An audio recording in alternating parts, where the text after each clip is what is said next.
ভাইয়া ওই রুমে কে যেন আছে। মানে তোমাকে না আমি কেক আনতে পাঠিয়েছি, ওখানে তো কেউ নেই। আচ্ছা চলো গিয়ে দেখি। আয়না ফাহাদকে নিয়ে সেই রুমে চলে গেল, কিন্তু আশ্চর্য, সেখানে কেউ ছিল না। দেখলে এখানে কেউ নাই, হয়তো সারাদিন অনেক শোরগোল এর ভিতরে ছিলে, তাই হ্যালুয়েশন হচ্ছে। হবে হয়তো। আচ্ছা ওই কেকটা নিয়ে নিচে চলুন, সবাই ওয়েট করতেছে। ফাহাদ কেক নিয়ে নিচে যাচ্ছিল। আয়নার দিকে তাকিয়ে থেমে গেল, কারণ আয়নার ঠোঁটের কোণা দিয়ে রক্ত বের হচ্ছে, অনেকটা কেউ কামড় দিলে যেমন হয়। শালিকা, তোমার ঠোঁটে কি হয়েছে? এমন কেটে গেল কিভাবে? না মানে পড়ে গিয়েছিলাম তো তাই। হয়েছে শালিকা, তুমি এখনো সেই পিচ্চি রয়ে গেলে। আচ্ছা চলো নিয়ে যাই, সবাই ওয়েট করছে। আর তারপর ওরা নিচে চলে গেল। আর তখন থেকে ও অন্যমনস্ক হয়ে আছে। হঠাৎ নিজের পিছে কার উপস্থিতি পেয়ে ওর ধ্যান ভাঙে। পিছে তাকাতে অনেকটা চমকে ওঠেও। আজব লোক তো আপনি, এইভাবে কেউ অপরিচিত কারোর এত কাছে এসে দাঁড়ায়। Oops, sorry. I am also sorry. আসলে আমি কিছুটা স্ট্রেসের ভেতরে ছিলাম, তাই আপনার সাথে এইভাবে কথা বলে ফেলেছি। It's okay. আপনি বোধহয় ফাহাদের শালিকা, রাইট? জি, কিন্তু আপনাকে ঠিক চিনলাম না। ফাহাদ ভাইয়ার কম বেশি সকল আত্মীয়দের তো আমি চিনি। হুম, আসলে আমি ফাহাদের ফ্রেন্ড। এতদিন আউট অফ কান্ট্রি ছিলাম। কি? তার মানে আপনি কি the famous businessman and top model mister Aarush Chowdhury? হ্যাঁ, আমি আরুষ। আপনি দাঁড়ান, আমি একটু আসছি। এ কথা বলে আয়না এখান থেকে কেটে পড়তে নিল। আরস বুঝতে পেরে একটা মুচকি হাসি দিয়ে বলল, তোমার ওই দুষ্টু মিষ্টি পাগলামি যে বারবার আমায় ঘায়েল করে, তোমার কাছে টানে। কি করে সামলাবো আমি নিজেকে? তারপর অনুষ্ঠানের মূল পর্যায়ে চলে আসে। সবাই একসাথে সত্যিকে উইশ করে, কেক কাটে, সবাইকে কেকের পিস একটু একটু করে খাইয়ে দেয়। তারপর গিফটের পালা। সবাই গিফট দিয়ে সুপ্তির রুম একদম ভরে ফেলেছে। এরপর সবাই আরো রাত পর্যন্ত আনন্দ করে বাড়ি চলে গেল। আর আরুষকে ফাহাদ অনেক রিকোয়েস্ট করেছিল আজ রাতটা থাকার জন্য, কিন্তু আরুষ কিছুতেই রাজি হয় না, কারণ আজ যে তার খুব দরকারি একটা কাজ রয়েছে। ফাঁকা একটা রুমে হাত পা বাঁধা অবস্থায় পড়ে আছে আশিস, কপাল ফেটে রক্ত গড়িয়ে পড়ছে। একটু আগে কিছু লোক বাড়ি ফেরার পথে আশিসকে উঠিয়ে এই বন্ধ ফ্যাক্টরিতে নিয়ে আসে। তারপর অনেক মারধর করে এই চেয়ারে বেঁধে রাখে। আশিস বারবার জিজ্ঞেস করছিল তারা কারা, আর আশিসের সাথে তার কিসের শত্রুতা, কিন্তু সবাই শুধু বলেছে তাদের বস এসে আশিসকে সকল প্রশ্নের উত্তর দিবে। এরই মাঝে সেখানে আরস চলে আসে। তো কেমন লাগছে মিস্টার আশিস? খুব তো শখ ছিল আমার জান পাখির সাথে পীড়িতের আলাপ করার। কে আপনি? আর আমি আপনার কোন জান পাখির সাথে কি করছি? কুতার বাচ্চা, এখন তুই নাটক করছিস? নাটক শোন, আয়ানা আমার জান, আমার কলিজা। আয়ানাকে শুধু আমি ভালোবাসবো, আমি। প্লিজ আমাকে যেতে দিন। আমি কথা দিচ্ছি আমি আর আয়নার সাথে কথাও বলবো না, ওর সাথে মিশবো না। Good boy. ওই, তোরা একে নিয়ে হাসপাতালে ভর্তি করে দে, আর এর ফ্যামিলিকে সকালে ফোন করে দে। এরপর ওরা আরো কিছু সময় আশিসকে ধোলাই দিয়ে হাসপাতালে দিয়ে আসে। অন্যদিকে আয়না বাসায় বসে ভালোভাবে ফ্রেশ হয়ে নিল। রাতে শুয়ে শুয়ে ভাবছে যে ওই রুমে কে ছিল। সে যদি চরিত্রহীন হতো তবে তখন আমায় আর বাহিরে আসতে দিত না, কিন্তু সে তো ভালো লোকও নয়। আমার ঠোঁট দুটো ফুলিয়ে দিয়েছে। যাই হোক, এসব ভাবতে ভাবতে সে ঘুমিয়ে গেল। সকালে আবার ভার্সিটি যেতে হবে। আয়নার বেলকনির দরজা খোলা ছিল, তা দিয়ে আরুষ ভিতরে চলে আসে। বিনা চোখের পলকে এক দৃষ্টিতে তাকিয়ে আছে সে। আয়নাকে ঘুমের মাঝে পুরো বাচ্চা বাচ্চা লাগছে। আরুষ একটা মুচকি হাসি দিয়ে আয়নার কপালে একটা কিস করলো। এতে আয়না ঘুমের মাঝে হালকা কেঁপে উঠলো। আরুষ আরো একটা চুমু খেয়ে সে রাতের মতো বাসায় চলে আসলো। পরদিন ভার্সিটিতে। আজ ভার্সিটিটা কেমন জানি উৎসব উৎসব। আয়না পরে তার বেস্ট ফ্রেন্ড মাহির কাছ থেকে জানতে পারে আগামীকাল নাকি ভার্সিটিতে নবীন বরণ, তাই এখন থেকে সবকিছু রেডি করা হচ্ছে। এবার অনুষ্ঠানটা এত বড় করে হচ্ছে কেন রে? কারণ আগামীকাল আমার ক্রাশ আসবে স্পেশাল গেস্ট হিসেবে। মানে কে আসবে? ভার্সিটির সব মেয়েদের crush, the famous businessman Aarush. কি, আরুষ আসবে কলেজে? হুম, জানিস আমি খুব এক্সাইটেড। কাল খুব সুন্দর করে সেজে আসবো, তুইও আসবি কিন্তু। কি জানি, আমার আবার কোনো ক্রাশের উপর ইন্টারেস্ট নেই। হ্যাঁ তো জানি, তুই কত নিরামিষ। বাই দ্য রাস্তা, কাল কিন্তু শাড়ি পরে আসবি, সকলের ড্রেস কোড শাড়ি। ওকে, পরবো নে। চল এখন ক্লাসে যাই। এমনিতেই কেন জানি না মনে হচ্ছে কেউ আমাকে ফলো করতেছে। বাল। আয়না তো আর জানে না আরুষ এখন থেকে 24 আওয়ার্স ওকে ফলো করবে। তারপর ওরা ভালোভাবে ক্লাস করে বাসায় ফিরে আসলো নবীন বরণের দিন সকালে। আজ কলেজ খুব সুন্দর করে সাজানো হয়েছে। এত বড় একজন গেস্ট আসবে বলে কথা। তার ছেলে মেয়েরাও পরিপাটি হয়ে সেজে গুজে এসেছে। সব মেয়েরাই শাড়ি পরেছে, শুধু কিছু নবাব জাতি মানে বড়লোক বাবার বিগড়ে যাওয়া মেয়েরা বাদে। আর ছেলেরা পরেছে পাঞ্জাবি। সকাল 10টার দিকে অনুষ্ঠান শুরু হবে। আয়ানা ও মাহি একটু আগে এসেছে, কারণ অনুষ্ঠানের উপস্থাপিকা হিসেবে আয়ানার উপর দায়িত্ব পড়েছে। পাশাপাশি মাহি একটু হেল্প করবে। আজ আয়ানা একটা নীল রঙের শাড়ি পরেছে, খুব সুন্দর করে কুচি দিয়ে পিঠ ও পেট বের করে, কারণ মাহি এভাবে স্টাইল করে ওয়েস্টার্ন শাড়ি পরেছে ও মাহি আয়ানাকে জোর করে এভাবে শাড়ি পরিয়েছে। আয়না কানে বড় বড় ঝুমকো পরেছে, গলায় একটা নেকলেস, চুলগুলো খোপা করা, খোপায় বেলি ফুলের মালা পরানো, মুখে হালকা মেকআপ ও ঠোঁটে গাঢ় লিপস্টিক। সব মিলে কোনো সাহিত্যের এক মায়াবতী রাজকন্যার মতো লাগছে তাকে। ওই মাহি দেখ না, আমার কাছে এইভাবে শাড়ি পরতে ভালো লাগে না, কেমন খোলামেলা লাগছে। ধর, স্টাইল কি বুঝিস না নাকি? তুই ফর্সা মানুষ, তোকে এভাবেই সুন্দর লাগছে। দেখ গিয়ে আজ কয়টা প্রপোজ পাস। ঘোড়ার ডিম পাবো। আচ্ছা, কথা বাদ দিয়ে এই স্ক্রিপ্টটা একবার রিভিশন দিতে দে।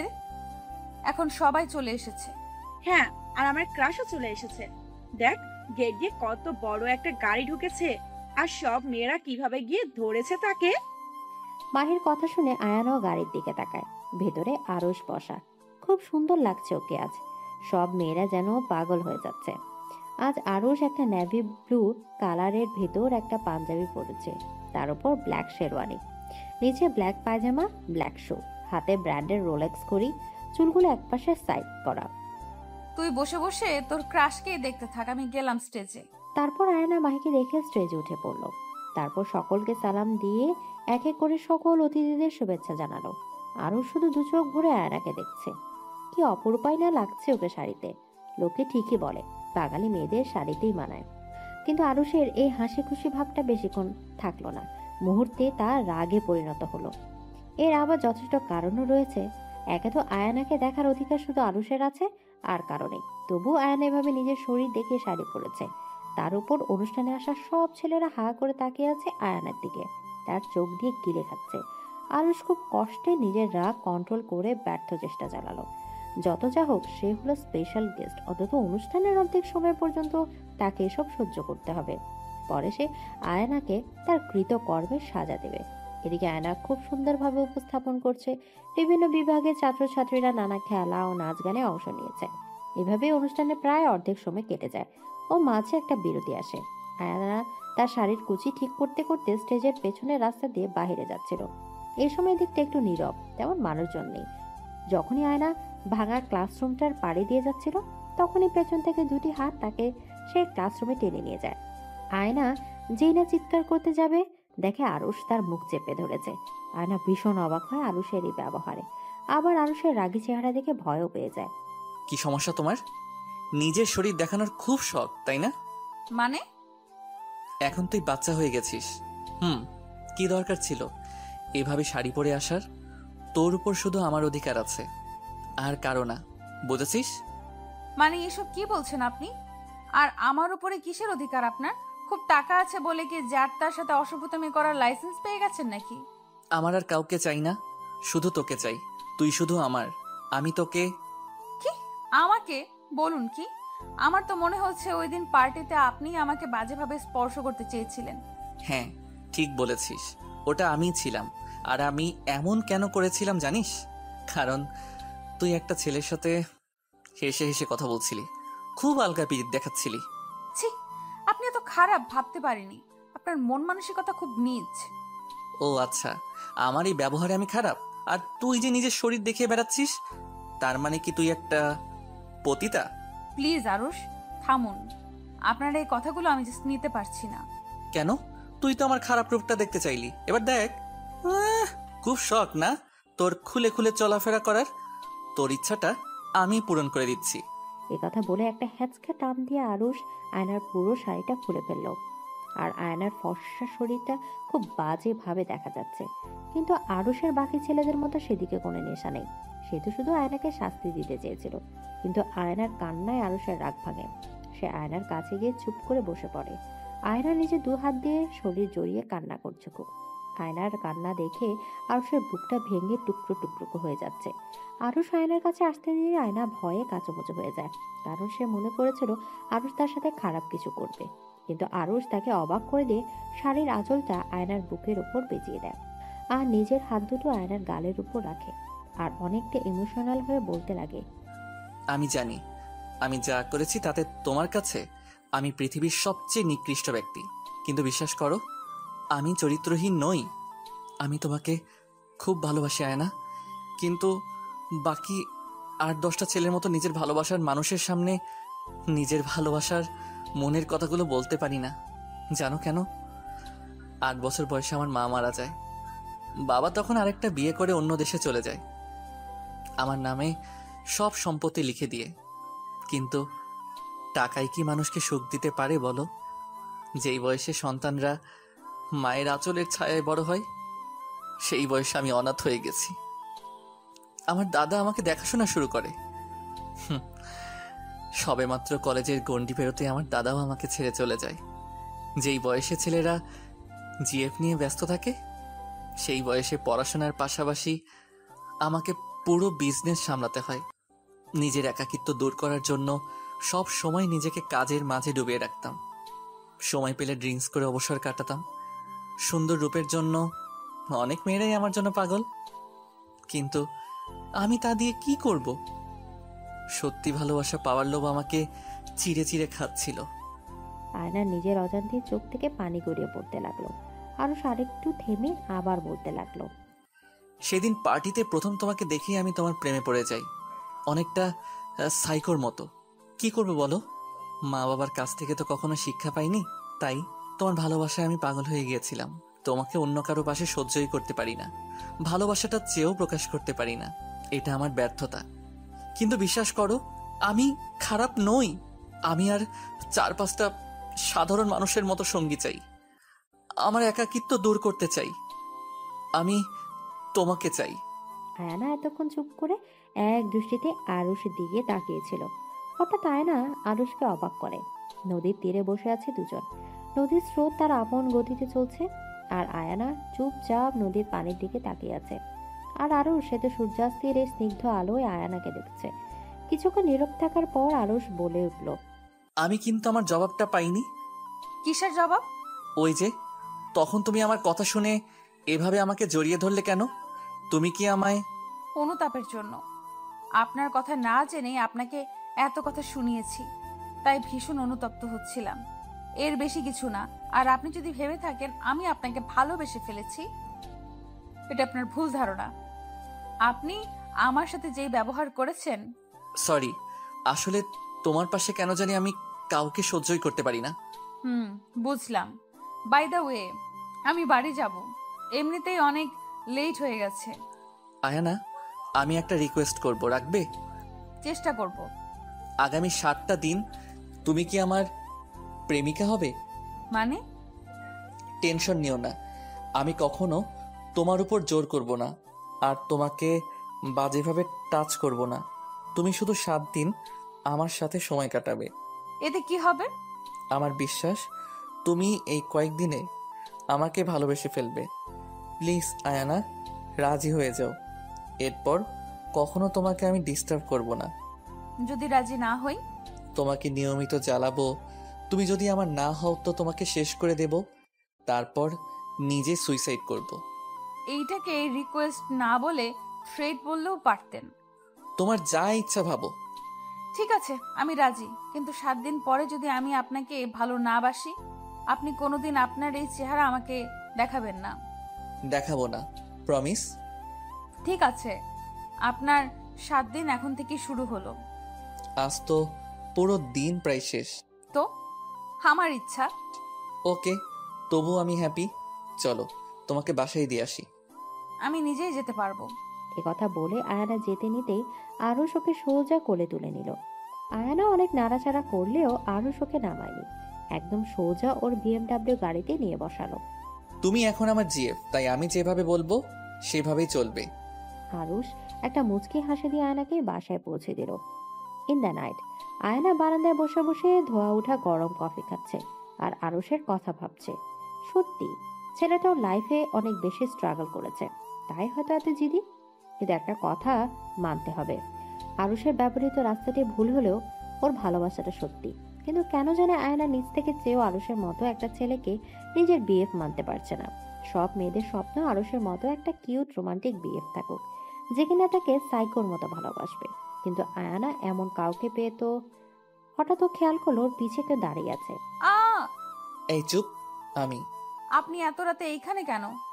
নিজের জিএফকে দেখতে আসলাম। যান এখান থেকে, আম্মু দেখলে আমি শেষ। আগে এটা ধরো। এত চকলেট কেন? কারণ আমি জানি তুমি চকলেট কত লাইক করো, তাই আনলাম। এটা রাখো, আমি চলে যাব পাক্কা। দিন, রাখছি। হ্যাপি? এবার চলে যান। আরও যেতে নিয়ে হুট করে আয়নার কাছে চলে আসলো, কপালে একটা চুমু দিয়ে দিল এক লাফ। আসলে নিচে আরুষ আগে থেকে সব রেডি করে রেখেছিল যেন পড়ে না যায়। পাগল। দ্য নেক্সট ডে কলেজে ঢুকেই যে আয়ানাকে এমন পরিস্থিতিতে পড়তে হবে ভাবতে পারেনি। এত কম সময়ে এত সুন্দর করে ভার্সিটিতে এসে এত বড় সারপ্রাইজ পাবে তা কখনোই ভাবতে পারেনি আয়ানা। আরুষ মাত্র এক রাতে এত অ্যারেঞ্জমেন্ট করলো কিভাবে? কলেজের গেটটা খুব সুন্দর করে লাভ বেলুন দিয়ে ভরা, তার মাঝে লেখা আরুষ আয়ানা। আয়না এসব দেখে মুখে রাগী ভাব রাখলেও মনে মনে ভীষণ হ্যাপি। তারপর গেট খুলে কলেজে ঢুকতে আরেক সারপ্রাইজ। অনেকগুলো মেয়ে সিরিয়ালে দাঁড়িয়ে আছে, সবার হাতে একটা করে গোলাপ আর তার সাথে একটা করে লাভ বেলুন। আর প্রত্যেকটি বেলুনে আয়নার ছোটবেলার আলাদা আলাদা ছবি। আয়না অবাক চোখে দেখছে ছবিগুলোকে। এই ছবি তো আয়নার ছোট থেকে বড় হওয়ার স্মৃতিগুলোকে তাজা করে দিচ্ছে। কিন্তু এত সুন্দর করে ছোটবেলার ছবিগুলো আরশ পেল কোথায়? যাই হোক, আয়ানা সামনে এগোচ্ছে আর সবাই ওকে তাদের হাতের বেলুনওয়ালা ছবিগুলো দিচ্ছে। তারপর আয়ানা হ্যাপি মুডে সেই বেলুনগুলো নিয়ে ক্লাসে চলে গেল। ক্লাসে যেতেই মাহি ওকে গিয়ে ধরলো। কি রে, তোর হাতে এগুলো কি? মুড়ি খাবি? দিমু না। আমারে কি তোর অন্ধ মনে হয়? এগুলো লাভ বেলুন, নিশ্চিত দুলাভাই ছিল। সব যেহেতু জানিস তো জিজ্ঞেস করিস কেন? এক সেকেন্ড, তো দুলাভাইকে? কে আবার? আমার ক্রাশ মিস্টার আরুষ। সব সময় বেশি বুঝিস। ও তাই? তাহলে তুই ওর পাগলামি সহ্য কেন করিস? ও আমাকে একটা শর্ত দিছে। আচ্ছা, এইসব বাদ, তুই জানি আমাকে কি বলবি? আগে তুই আমার একটা কথা বলতো, তুই কি আরুষকে ভালোবাসতে পারবি কখনো? দেখ, ভালোবাসাটা হচ্ছে একটা অনুভূতি। কখনো কেউ জোর করেও ভালোবাসা পায় না, আবার কখনো কখনো আপনা আপনি তা হয়ে যায়। ভালোবাসায় কোনো শর্ত থাকে না, কোনো স্বার্থ থাকে না। ভালোবাসায় থাকে শুধু ত্যাগ, শুধু স্যাক্রিফাইস। এখন আরুষকে আমি কখনো ভালোবাসবো কিনা জানি না। আচ্ছা, তুই আমাকে কি বলবি বল? নিউজ পেয়েছিস? কিসের? কলেজের একটা নতুন স্যার এসেছে, সে কিউট, আমারও ক্রাশ, নাম আবির। তুই কোনোদিন শুধরালি না, শেষমেশ স্যারদেরও খেয়ে ছেড়ে দেওয়ার মতলব। শোন, আমি এখন লাইব্রেরি যাব, কিছু বই আনতে যাবি? যাবি তুই? না রে, তোর মতো আমি বই প্রেমী না। আমি এখন দুলাভাইয়ের রেডি করা মাগনা ফুচকা খেতে যাব। একথা বলেই মাহি দিল একদম। আয়না বুঝতে পেরেছে যে আরুষ আশেপাশে সব ফুচকা ও রেস্টুরেন্টে আয়ানা ও তার ফ্রেন্ডসদের জন্য বুক করে রেখেছে। আয়ানা আর কিছু না বলে লাইব্রেরি চলে গেল বই আনতে। আয়না সিঁড়ি দিয়ে নিচে নেমে যায় না, লাইব্রেরি থেকে পা বাড়াবে অমনি একটা ছেলের সাথে ধাক্কা খেয়ে নিচে পড়ে গেল। আয়না তো রেগে ফায়ার। ইউ স্টুপিড বয়, চোখে দেখতে পার না নাকি? মেয়ে দেখলেই গায়ে পড়তে ইচ্ছা হয়। আবির কিছু না বলে আয়নার দিকে তাকিয়ে আছে। এই সেই মেয়ে যার জন্য আরুষ এই কলেজে প্রফেসর হিসেবে জয়েন করেছে। এই মেয়ে হলো আরুষের দুর্বলতা, কিন্তু একে আপাতত কিছু করবে না আবির। যখন আরুষ ও আয়না দুজন দুজনে খুব ক্লোজ হবে তখনই আবির তার প্রতিশোধ নেবে। এসব ভেবে একটা ডেভিল স্মাইল দিল আবির। আবির চৌধুরী দেখতে অসম্ভব কিউট, লম্বা 6 ফুট 2 ইঞ্চি, একজন প্রফেসরের ব্যর্থ বিজনেসম্যান। তার জন্য অবশ্যই আরুষ দায়ী। আরুষের শত ভাই হলো আবির। জনমের শত্রুতা দুজনের মাঝে, বাকিটা গল্পে জানবেন। কানে শুনতে পান না নাকি? জবাব দিন বেয়াদব। এখন আমি শুনতে পারছি না, কিন্তু কিছুক্ষণ পর যখন তোমার কানের উপর একটা থাপ্পড় দিব তখন তুমি শুনতে পারবে না। আয়ানা তো আবিরের কথা শুনে পুরো অবাক। হঠাৎ ওর মাহির বলা নতুন টিচারের কথা মনে পড়লো। আয়ানা তো লজ্জায় শেষ, যদি এই সেই টিচার হয় তবে তো আয়নাকে খারাপ ভাববে। কথা ভেবে গপা গপা কণ্ঠে আয়না জিজ্ঞেস করলো, কে আপনি? আর তখনই আবির। আপাতত পুরো ক্লাসের সামনে কানে ধরে দাঁড়িয়ে আছে আয়ানা। অবশ্য দোষটা তার, নিজেদের কলেজের নিউ প্রফেসরকে এভাবে অপমান করেছে। জেনে করুক বা না জেনে, কারো সম্পর্কে না জেনেই বা এত অপমান করার কি দরকার? স্যার সরি, প্লিজ এইবারের মতো ছেড়ে দিন। জীবনে আর কোনো দিন কাউকে অপমান করব না। সেটা আমাকে এত কিছু বলার আগে ভাবা উচিত ছিল। যাই হোক, অনেকক্ষণ দাঁড়িয়েছিলে, so now you can go. আবিরের বলতে দেরি নেই, এক দৌড়ে আয়না তার সিটে গিয়ে বসলো। তাদেরকে সবার রিয়েকশন। কি রে, আমাকে এত বড় বড় করে লেকচার দিয়ে এখন নিজে এটা কি করলি? তোর টিটকিরি মারিস না। আমি যদি জানতাম সে আমার টিচার, তবে মরে গেলেও এমন মিসবিহেভ করতাম না। Everybody attention please. সবাই আজকে নিউ লেসন বের করো। তারপর সবাই যথারীতি ক্লাস করলো। সারাদিন ক্লাস করে বাসায় এসে আয়ানা একটা লম্বা শাওয়ার নিয়ে টাওয়াল পেঁচিয়ে বের হলো। আয়ানা দাঁড়িয়ে আছে আয়নার সামনে আর কথা বলছে নিজের সাথে নিজে। কি আছে রে তোর ভেতরে আয়না, যে এত মেয়ে থাকে আরুষের মতো স্পেশাল কেউ তোকেই চুজ করলো? আচ্ছা তুই বা এত কেন ভাবছিস আরুষকে নিয়ে? আবার প্রেমে টেমে পড়লি নাকি? এসব ভাবতে ভাবতে আনমনে হেসে উঠলো আয়ানা। তখনই ওর ফোনটায় একটা মেসেজ আসলো আননোন নাম্বার থেকে। আয়ানা মেসেজ দেখে বুড়োই শক্ট। সেখানে লেখা ছিল, বুঝলাম আমার প্রেমে পড়েছ, তাই বলে এভাবে টাওয়েল পেঁচিয়ে আর কতক্ষণ দাঁড়িয়ে থাকবে?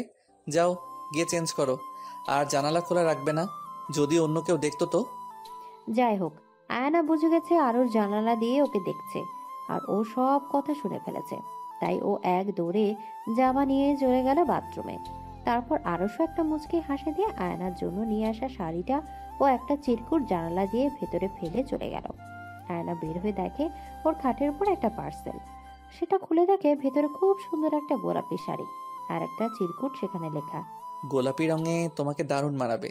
কাল 14ই ফেব্রুয়ারি, ভ্যালেন্টাইন্স ডে। আমার জন্য অবশ্যই তোমার সাথে কাটানো প্রতিটা দিনই সমান। তবুও কাল একটু শাড়িটা পরে সেজে বাড়ির সামনে মেন রোডটা এসো, তোমাকে নিয়ে একটা জায়গায় যাব। আয়না চিরকুটটা দেখে মুচকি হাসলো আর বলল যেন কাল সকালটা তাড়াতাড়ি চলে আসে। The next day. আজ সকালটাই যেন একটু অন্যরকম। আজ আয়ানা একদম সকাল বেলায় ঘুম থেকে উঠে ফ্রেশ হয়েছে।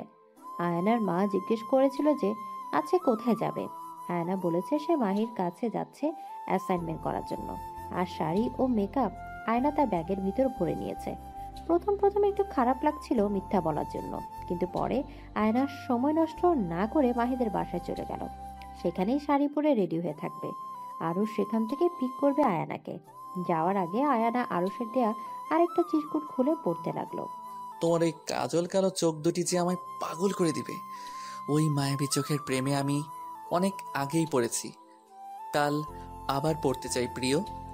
আয়ানা আরুষের দেয়া গোলাপি শাড়িটা পরেছে, হাত ভর্তি গোলাপি চুড়ি, চুলগুলো ছাড়া, কানে গোলাপি পাথরের দুল ও একপাশে কানে একটা গোলাপ দেয়া। শাড়ির আঁচল একপাশে ফেলানো, পুরাই একটা ফ্লাওয়ার কুইনের মতো লাগছে। আরুষ মাহিদের বাড়ির সামনে আসলো। দেখে আয়না নিজেই যেন একটা গোলাপ ফুল। গাড়ি থামিয়ে আরুষ হা করে আয়নাকে দেখছে, যেন প্রায় আউট অফ কন্ট্রোল হয়ে যাবে। কিন্তু না, আরুষ তেমন কিছুই করবে না, কারণ সে আয়নাকে কথা দিয়েছে। আরুষ কিছুক্ষণ তাকিয়ে থেকে গম্ভীর সুরে আয়নাকে বলল, গাড়িতে ওঠো। উঠবো। উঠতেই তো বললাম। কিছু বলবেন না, এমনি উঠবো। আজব তো, কি বলবো, ওঠো তুমি। আয়না কিছু না বলে রাগ দেখে উঠে পড়ল। সারা পথ আয়না মুখ ফুলিয়ে বসেছিল। ও আসলে আশায় ছিল আরুষ ওকে কিছু বলবে, ওর একটু প্রশংসা করবে, কিন্তু আরুষ তা না করায় আয়নার মুড অফ হয়ে গেল।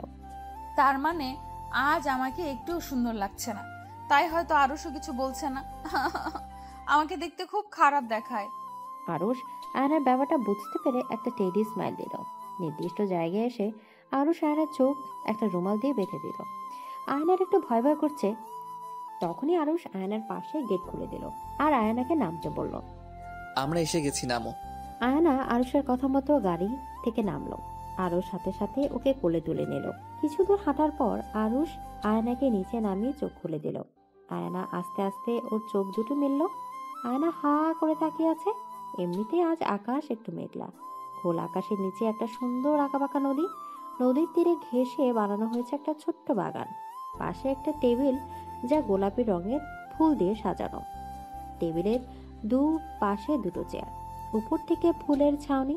টেবিলের উপর একটা ক্যান্ডেল জ্বালানো, তার চারপাশে ছোট ছোট মোমবাতি জ্বলছে। আকাশ মেঘলা হওয়াতে চারপাশে হালকা অন্ধকার, যেন সেই সকালের সন্ধ্যার ফিলিংস দিচ্ছে।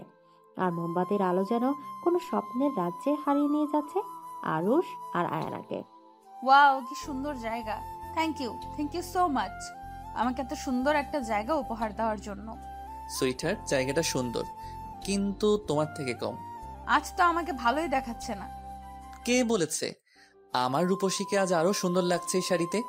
তোমার এই সৌন্দর্যের সামনে সব ফুল হার মেনেছে। সত্যি? আরুষ কিছু না বলে আয়নার কোমর জড়িয়ে কাছে নিল। হঠাৎ আরুষ এমন কিছু করবে তা আয়নার ধারণার বাইরে ছিল। আরুষ আয়নাকে কাছে টানতে আয়না হালকা কেঁপে উঠল। তখনই আকাশ থেকে একটা হেলিকপ্টারের ওদের উপর দিয়ে গেল, যা থেকে অসংখ্য ফুলের পাপড়ি ঝরছে। কিন্তু আয়না সেদিক খেয়াল নেই। আজও নিজেও কেমন যেন ঘোরের মধ্যে চলে গেছে। আর তখনই আরুষ বলে উঠল, চলো গিয়ে বসি। আয়নার হুঁশ আসলো। ও তো লজ্জায় শেষ। কিভাবে তাকিয়েছিল আরুষের দিকে। আরুষ না জানি কি ভাবছে ওকে নিয়ে। আয়না ভেবেছিল আরুষ হয়তো এত তাড়াতাড়ি ওকে ছাড়বে না, হয়তো একটা কিস করবে। কিন্তু ও নিজের নেওয়া কথা বললেও আরুষ ওকে দেওয়া কথা ভুলেনি। তা দেখে আরুষের জন্য আয়নার মনে অনেকটা রেসপেক্টের জন্ম নিল। আরুষ আয়নাকে চেয়ার টেনে বসে মোবাইলে কিছু অর্ডার করলো। তখন একজন ওয়েটার খাবার আনলো ও আয়নার সামনে আসলো। আয়নার যেন লোভ সামলাচ্ছে না। সব আয়নার ফেভারিট, বিরিয়ানি, ফুচকা, চকলেট আর অনেকগুলো আইসের ভেতরে চকলেট আইসক্রিম যেন তাড়াতাড়ি না গলে যায়। আর তখনই আরুষ আয়নার সামনে তার ফেভারিট ডিশগুলো রাখলো। আরুষকে তার কিছু বলার সুযোগ না দিয়ে আয়না গাপুস গুপুস করে ফুচকা মুখে ঢুকাতে লাগলো, সাথে ইচ্ছা মতো টক। ফুচকা যদি ভালোভাবে টকে না চুবিয়ে খাওয়া হয় তবে সে ফুচকার স্বাদ লাগে না। আয়না ফুচকা পেয়ে ভুলে গিয়েছিল যে সামনে কেউ বসা আছে। আরুষ তো আয়নার খাওয়া দেখে হাসবে না কাঁদবে কিছুই বুঝতে পারছে না। আরুষ আয়নাকে একটু লজ্জা দেওয়ার জন্য বলল, আস্তে খাও জান পাখি, তোমার খাবার কেউ খাবে না। আয়না আরুষের কথা শুনে লজ্জার লাল টমেটো হয়ে গেল। তারপর বাকি খাবারগুলো ভালো করে খেলেও টকটা আর ভদ্রভাবে খায়নি। এত বড় বাটির টক একাই সাফা করেছে। ব্যাপার কি? এত টক কেন খাচ্ছ? এমনি খেতে ইচ্ছে হলো। বুঝছি। কি বুঝছেন? ইহা গুড নিউজের লক্ষণ। আমি বাবা হতে চলেছি। আয়না তো আরুষের কথা শুনে কাশি উঠে গেছে। কি বলে এই ছেলে? এক সপ্তাহে জোর করে একটা কিস করেছে, তাতেই কেউ প্রেগনেন্ট হয় নাকি? আজব তো। আয়না তো রেগে ফায়ার। আরে রাগ কেন করছো? আমি তো মজা করছিলাম। আয়না আইসক্রিম খাচ্ছে আর তখনই আরুষ আয়নার খাওয়া আইসক্রিম খেতে লাগলো। আমারটা কেন খাইলেন? আরো কত আইসক্রিমই তো আছে। না মানে, আসলে তুমি যেভাবে মুখে মেখে খাচ্ছ আমার তো অন্যভাবে খেতে ইচ্ছে করছিল, তাই ওই ইচ্ছাটা এভাবে পূরণ করলাম। তোর তো খাওয়া তো শেষ, এবার চলেন তাহলে ম্যাডাম। কোথায়? For dancing. আরুষ আয়নার সামনে হাঁটু গেড়ে বসে পড়লো আর ডান্সের জন্য প্রপোজ করলো। The beautiful lady, will you can be my dance partner? Yes. Aayna আরুষের বাড়িয়ে দেওয়া হাতটা ধরলো। আরুষ খুশি মনে আয়নাকে বাগানের উপর পাশে একটা সুন্দর জায়গায় নিয়ে গেল। সেখানে ওরা ডান্স করবে। তখনই একটা গান বেজে উঠলো, আয়নার ফেভারিট সং। আরুষেরও বেশ পছন্দ। গানের সাথে আরুষ আয়না দুজনেই নিজেকে কম্পেয়ার করছে ও নাচছে। ঠিকই তো, আয়নার জন্য আরুষ কত পাগল, অথচ আয়না বুঝেও বুঝে না। গানটি হলো, तुमको पाया है तो जैसे खोया हूँ कहना चाहूँ भी तो तुमसे। আরুষ যেন নিজের মাঝে এক ঘোরের মধ্যে চলে যাচ্ছে। এক দৃষ্টিতে চেয়ে আছে সামনের গোলাপি পরিটার দিকে। এবার আরুষ নিজের আয়নাকে একটা গান শোনাবে বলল। আয়না বলে, আপনি গান গাইতে পারেন? একটু ট্রাই করি, শোনো। ওকে।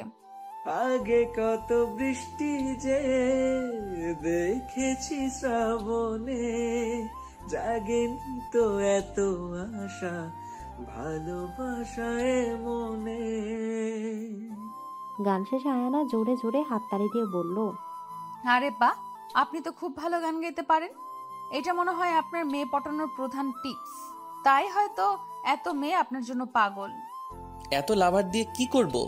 যদি আমি যার জন্য সাইকো লাভার হলাম সেই যদি পাত্তা না দেয়? আপনি তো চাইলে অনেক ভালো মেয়ে পেতে পারেন। আমার অত ভালো মেয়ে চাই না, শুধু একজনকে চাই। আমার ওই একজন হলেই হবে। আয়না আর কিছু বলল না। হঠাৎই বৃষ্টি শুরু হয়ে গেল। আরুষ তো এক দৌড়ে পাশের একটা ভাঙা ছাউনির নিচে গিয়ে দাঁড়ালো। বারবার আয়নাকে ডাকছে, কিন্তু আয়না তো বৃষ্টি বলতে পাগল। ও আরো বাগানের মাঝে গিয়ে দুহাত মেলে চারপাশে ঘুরছে আর খুশিতে আত্মহারা হয়ে পড়েছে। আর তখনই প্রবল বৃষ্টিতে আয়না ভিজে একাকার। দুহাত মেলে আয়না বৃষ্টিতে ভিজছে আর হাসছে। আরুষকে এক ধ্যানে তাকিয়ে আছে আয়নার দিকে। জর্জেটের পাতলা শাড়িটা বৃষ্টিতে ভিজে পুরো শরীরের সাথে লেপ্টে গেছে, কিন্তু আরুষের সেদিকে কোনো খারাপ নজর নেই। সে তো আয়নার মিষ্টি হাসি দেখিয়ে ব্যস্ত। আয়নার এতক্ষণ খেয়াল না থাকলেও এখন সে বেশ বুঝতে পারছে সে যে কত বড় বাচ্চামো করে ফেলেছে। আরুষ তো আয়নাকে দেখতে দেখতে একদম কাছে চলে এসেছে। আর তখনই আয়নাকে পেছনে ফিরতেই তার চুলের পানি দিয়ে আরুষের মুখের অবস্থা 12টা বেজে গেছে। আর আরুষও ওই প্রথম বৃষ্টিতে ভিজেছে। আয়না দূরে যেতে নিলে আরুষ ওকে জড়িয়ে ধরল। আয়না নিঃশ্বাস যেন বেরিয়ে গেছে। আর তখনই আরুষ নিজের অজান্তে আয়নার কপালে একটা কিস করে বসলো। আয়নাও কিছু বলছে না বলে আরুষ ভেবেছে হয়তো আয়না রাগ করেছে। এভাবে সেখান থেকে চলে আসতে নিলেই আয়না আরুষকে কাছে টেনে নিল। আরুষ তো পুরোই শক। আর তখনই আরুষকে আরো অবাক করে দিয়ে আয়না তার ঠোঁট দিয়ে আরুষের ঠোঁট পুরো দখল করে নিল। আরুষও কিছু বলছে না, এক প্রকার তাল মেলাচ্ছে। কিন্তু দুজনের হুঁশ আসতে দুজন দুজনকে হালকা একটা ধাক্কা দিল। আয়না লজ্জায় শেষ। আর তখনই আরুষ পরিস্থিতি স্বাভাবিক করতে বলল, চলো, বৃষ্টি বেড়েই যাচ্ছে, তোমাকে বাসায় দিয়ে আসি। আয়না কিছু বলল না, শুধু মাথা নাড়িয়ে হ্যাঁ সূচক নির্দেশনা দিল। আরুষ আয়নাকে গাড়িতে নিয়ে ওর বাসায় পৌঁছে দিল। গাড়ি থেকে নামার আগে আরুষ আয়নাকে একটা নাপা সিরাপ খাইয়ে দিল। আয়না মনে মনে ভাবলো ছেলেটা যেমন ভালোবাসে ততটা কেয়ারও করে। কালই আয়না আরুষকে বলে দিবে যে সে আরুষকে ভালোবাসে। শুনুন, বলবে কিছু? কালকে আমি আপনাকে কিছু বলবো। ওকে, বলবে, সমস্যা নেই। কালকে তোমাকে একটা স্পেশাল জায়গায় নিয়ে যাব, সেখানে গিয়ে যা বলার বলবে। আচ্ছা। তারপর আয়না ওর বাসায় চলে গেল। মাঝপথে ড্রেস চেঞ্জ করে এসেছিল, তাই বাসায় কেউ বুঝতে পারেনি। খোলা আকাশের ছাদের এক কোণে পা ঝুলিয়ে বসে আছে আরুষ। আজ আকাশের চাঁদটা একটু বেশি সুন্দর। কাল আরো সুন্দর লাগবে দেখতে, কারণ আগামীকাল তো পূর্ণিমা। আর তার সাথে আগামীকাল হয়তো আয়নারও তার ভালোবাসার কথাটা বলবে। এসব ভাবছে আর কফির কাপে একটা করে চুমুক দিচ্ছে। অন্যদিকে আয়নাও চাঁদের দিকে তাকিয়ে আছে। দুজনেই জানে না যে তারা একই সময় একে অপরের কথা ভাবছে। তাদের অজান্তে ভাবনার সাক্ষী হয়ে আছে এই চাঁদটা। এখন শুধু কালকের অপেক্ষা, দ্য নেক্সট ডে। আজ আয়নার মনটা খুব ভালো। যথারীতি আজকেও খুব সুন্দর করে পরিপাটি হয়ে কলেজে এসেছে সে। আজ কলেজ ছুটি দিলে বাসায় না গিয়ে আরুষের কাছে যাবে। এসব ভাবনার মাঝেই তৃতীয় পিরিয়ড শেষে মাহিও আয়নার স্কুলের পেছনে গাছের তলায় গিয়ে বসলো। তো বল, তোর প্রেমের কি খবর? ভালোই তো। যাক বাবা, শেষে অন্তত স্বীকার করলি যে তুই আরুষ চৌধুরীর প্রেমে পড়েছিস। এখনো ওকে বলিনি, তবে আজ বলবো। তোর কি খবর? আমার তো আর তোর মতন ভাগ্য নেই যে সাইকো লাভার পাবো, তবে একজনকে বেশ ভালো লাগে। তা কে সে? মেঘ, তার নাম মেঘ। সবচেয়ে অবাক করার বিষয় হলো সে আরুষের বেস্ট ফ্রেন্ড। তবে তো বেশ ভালোই হলো, কিন্তু তোর সাথে পরিচয় কিভাবে? সে এক লম্বা কাহিনী, পরে বলবো। মাহি ও আয়না কথা বলছিল, এর মাঝে সেখানে একটা মেয়ে আসলো। দুজনেই মেয়েটার দিকে তাকালো। শ্যামল বর্ণের মেয়েটার চেহারায় অনেক মায়া। পরনে খুব কম দামি একটা থ্রি পিস, দেখে খুবই সিম্পল পরিবারের মেয়ে মনে হচ্ছে। মেয়েটা কেমন যেন অসহায় দৃষ্টিতে তাকিয়ে আছে আয়নার দিকে। আয়নাই বলতে লাগলো, কে তুমি আপু, কিছু বলবে? মেয়েটা কিছু বলছে না। ভয়ে ওর হাত পা কাঁপছে, বারবার এদিক সেদিক তাকাচ্ছে, মনে হচ্ছে কেউ ওকে ভয় দেখাচ্ছে। আয়ানাও ব্যাপারটা বুঝতে পারলো। কিছু কি বলবে আপু? কাউকে কি ভয় পাচ্ছ? একটু সাইডে আসবেন? নিশ্চয়ই। এবার বল। দোহাই আপনার, আরুষের জীবন থেকে সরে যান। আমি চাই না আমার মতো আপনার লাইফটাও শেষ হোক। কি যাতা বলছেন? আরুষ খুবই ভালো ছেলে, আমাকে ভালোবাসে। ভালোবাসা? ওর মতো ছেলে ভালোবাসতে জানে না, ও শুধু ঠকাতে জানে। Enough is enough. অনেক শুনেছি আপনার ফালতু কথা। আর না, আপনার এসব কথা আর কোনো প্রুফ আছে? আছে, ও আমাকেও ঠকিয়েছে। ও শুধু মেয়েদের শরীর চায়, এমন পাগলের মতো ভালোবাসার অভিনয় করে। একবার ওই দেহটা পেলে তাকে ছেড়ে দেয়। ওদের মতো হাই ক্লাস ছেলেরা এমনই হয়। না হয় একবার ভাবো, এত ভালো ভালো মেয়ে থাকতে ও তোমাকেই কেন চুজ করলো ভাবো। চুপ, একদম চুপ। তুই একটা ফ্রড। আমাকে পারলে তোর একটা কথার প্রুফ দে। এই যে আপু, প্রুফ। এ কথা বলে মেয়েটা আয়ানা ওর ফোনের কিছু ছবি দেখালো, যা দেখে আয়ানার পায়ের নিচের মাটি সরে গেল। সেখানে আরুষের মতোই দেখতে একটা ছেলে মেয়েটার সাথে খুবই অন্তরঙ্গভাবে ছবি তুলেছে। আয়ানা আর থাকতে পারছে না, ওর দম বন্ধ হয়ে যাচ্ছে। হঠাৎ ও ওখানে সেন্সলেস হয়ে পড়ে, আর সেই রহস্যময় মেয়েটা ঠোঁটের কোণে একটা রহস্যের হাসি দিয়ে সেখান থেকে চলে যায়। বিকেল বেলা আয়না চোখ খুলে নিজেকে হাসপাতালে বেডে আবিষ্কার করলো। দেখতে পায় পাশে মাহি ও আরুষ বসে আছে। আরুষের মুখটা শুকনো শুকনো, চোখ দুটো ফোলা ফোলা, দেখে মনে হচ্ছে সারাদিন কিছু খায়নি। জান পাখি, কি হয়েছে তোমার? মাহি, একটু বাইরে যা। ওকে কেন পাঠালে? কি হয়েছে? থামুন। আপনার ওই নোংরা হাত দিয়ে আমাকে স্পর্শ করবেন না। মানে কি বলছো এসব? বাহ, কি সুন্দর অভিনয়। লজ্জা করে না আপনার মেয়েদের জীবন নিয়ে খেলতে? আমার আগে না জানি আরো কত মেয়ের জীবন নিয়ে খেলেছেন। আরুষ আর নিজের রাগকে কন্ট্রোল করতে পারলো না, সাজরে একটা থাপ্পড় বসিয়ে দিল আয়ানের গালে। ফর্সা গালটা লাল টকটক করছে। দেখ, তোকে ভালোবাসি তার মানে এই না যে তুই যা ইচ্ছা তাই বলার লাইসেন্স পেয়ে গেছিস। আপনার মতো জানোয়ারের কাছ থেকে এইটাই আশা করা যায়। আপনি তো শুধু মেয়েদের শরীর চান। যেমন প্রথম দিন আমারটা চেয়েছেন, কিন্তু যখন তা পাননি বা পারেননি, মিথ্যা অভিনয় শুরু করেছেন। ব্যাস, অনেক হয়েছে। কে বলেছে তোমায় এগুলো? আমি তোমাকে ভালোবাসি, তোমায় বিয়ে করতে চাই। থু থু, এমন স্বপ্ন না জানি আরো কত মেয়েকে দেখিয়েছেন। কি প্রমাণ এই ছবিগুলোর? একথা বলে আয়রা ওই মেয়েটার দেয়া ছবিগুলো আরুষকে দেখালো। আরুষ দেখে বুঝে গেল ছবিগুলো এডিট করা, কিন্তু আরুষ তো ভাবতো আয়ানা ওকে ভালোবাসে, আর ভালোবাসা মানুষের প্রতি কি একটু বিশ্বাস করা যায় না? জান পাখি, বিশ্বাস করো, এগুলো সব মিথ্যে। আমি তুমি ছাড়া অন্য কোনো মেয়ের কথা ভাবতেও পারি না। আর কত মিথ্যে বলবেন? প্লিজ আমার সামনে থেকে চলে যান, আর পারলে কোনো দিনও আমার সামনে আসবেন না। এসব কি বলছো? তুমি না আমায় ভালোবাসো? আমাকে ছাড়া থাকতে পারবে? আজব তো, আমি কখন বলেছি যে আমি আপনাকে ভালোবাসি? I just hate you. আর কোনো দিন যদি আমার সামনে আসেন তো আমার মরা মুখ দেখবেন। তার আর প্রয়োজন নেই। শুধু একটা কথা মনে রেখো, ভালোবাসায় বিশ্বাস জিনিসটা খুব দরকার, খুব দরকার। এ কথা বলে আরুষ সেখান থেকে চলে গেল। আজকের পর আরুষ আর কখনো আয়নার সামনে আসবে না, জীবন্ত লাশ হয়ে বেঁচে থাকবে। হায় রে ভালোবাসা! মানুষ ভালোবাসার জন্য কি না ত্যাগ স্বীকার করে, অথচ সামান্য বিশ্বাসের অভাবে এমন অনেক ভালোবাসার গল্প অসম্পন্ন থেকে যায়। আদৌ কি কখনো ওরা দুজন দুজনের মনের কথা জানতে পারবে? হবে কি কখনো ওদের ভালোবাসার জয়? আর কে সেই ষড়যন্ত্রকারী যে ওদের আলাদা করে দিল? প্রশ্ন রইল পাঠকদের কাছে। সময় যে কারোর জন্য অপেক্ষা করে না। এ সময় মানুষের জীবনের জন্য খুবই মূল্যবান। জীবন থেকে একবার যে সময় চলে যায় তা আর কখনোই ফেরত পাওয়া যায় না। এটাই প্রকৃতির নিয়ম। জীবনে অনেক পরিস্থিতির শিকার আমরা হই, যেখানে সামান্য একটু সময়ের জন্য আমরা অনেক বড় কিছু হারিয়ে ফেলি।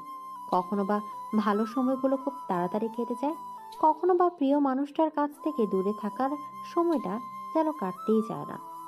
11 মাস পর আজ আরুষের সাথে শেষ দেখা হওয়ার পর থেকে 11 মাস পূর্ণ হলো।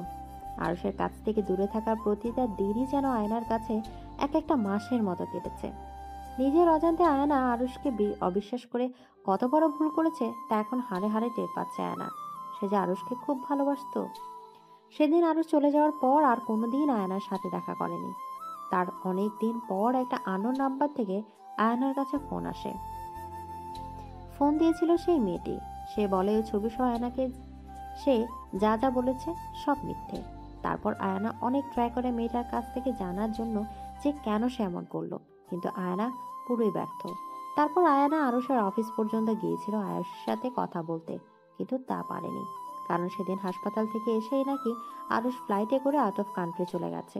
কোথায় গিয়েছে তা মেঘ বাদে কেউ জানে না, কিন্তু মেঘ আয়নাকে কিছুই বলেনি, এমনকি নিজের জিএফ মাহিকেও কিছু বলেনি।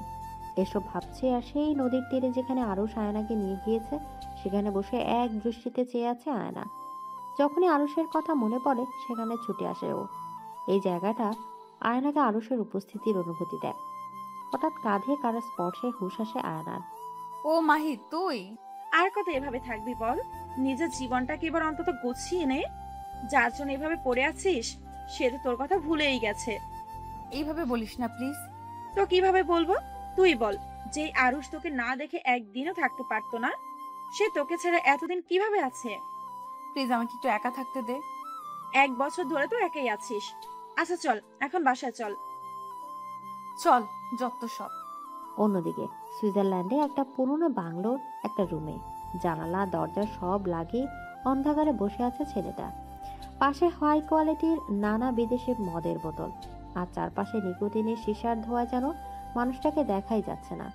হঠাৎ দরজায় নক হলো। আর কতদিন নিজেকে এভাবে রাখবি আরুষ? এবার তো মাফ কর মেয়েটাকে। নিজেও কষ্ট পাচ্ছিস আর মেয়েটাকেও কষ্ট দিচ্ছিস। কষ্ট? কিসের কষ্ট? আমি তো একদম ঠিক আছি। দেখো চারপাশে কত ধোঁয়া। এই নিকোটিনের ধোঁয়ায় আমার প্রকৃত সাথী। দেখ, আয়না কিন্তু নিজের ভুল বুঝতে পারছে। প্লিজ এবার অন্তত সবার সামনে আয়। কেন? তুই তো আছিস। আমার বিজনেস তো এখনো দেশের টপে আছে।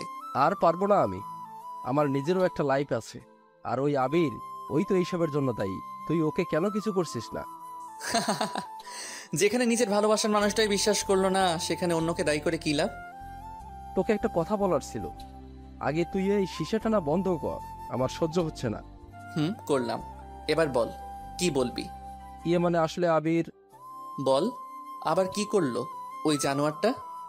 এক গুপ্তচরের কাছে জানতে পারলাম যে আবির নাকি আয়নার বাসায় বিয়ের প্রস্তাব দিয়েছে। এবং থেমে গেলি কেন?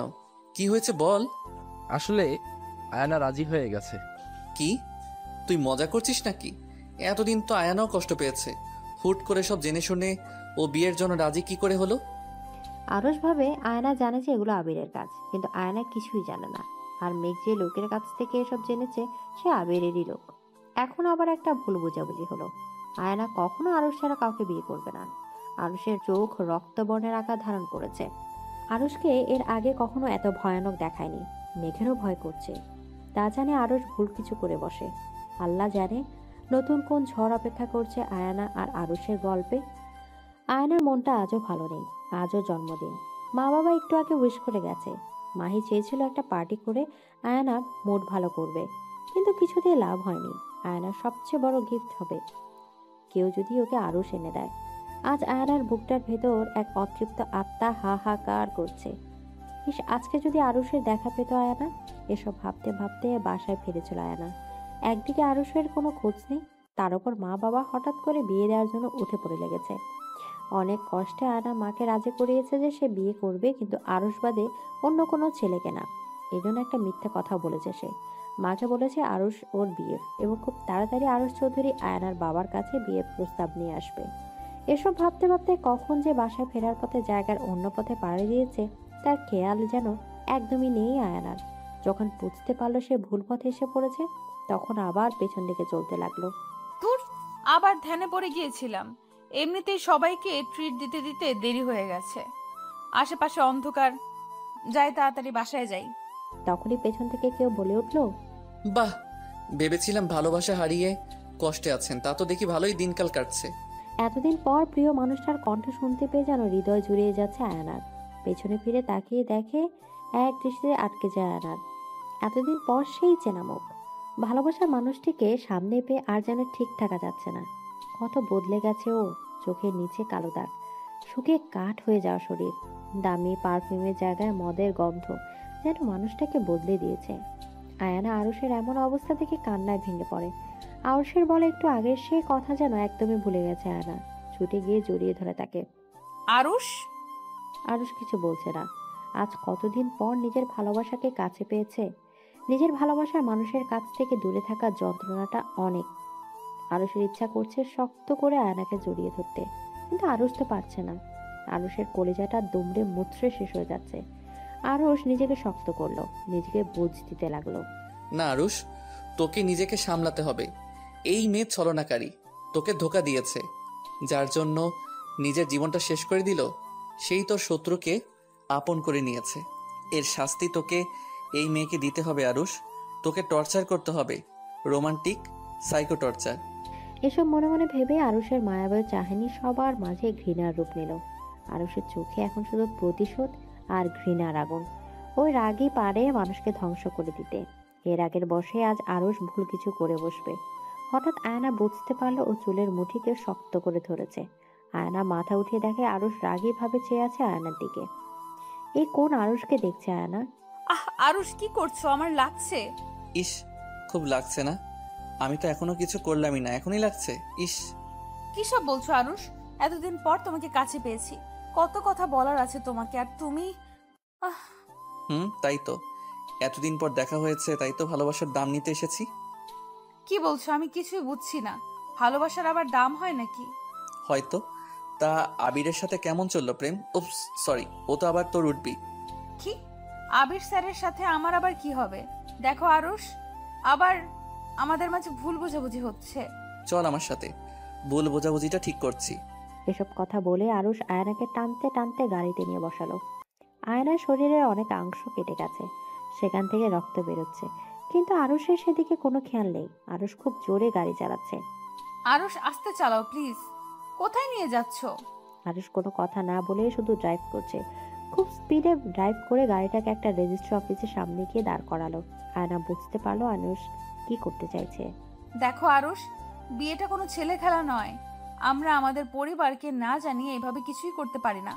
চুপ থাক, আমি যা বলবো তুই তাই করবি। আরুষ জোর করে আয়নাকে অফিসের মাঝে নিয়ে গেল। কিছুক্ষণ পর ওরা বের হলো।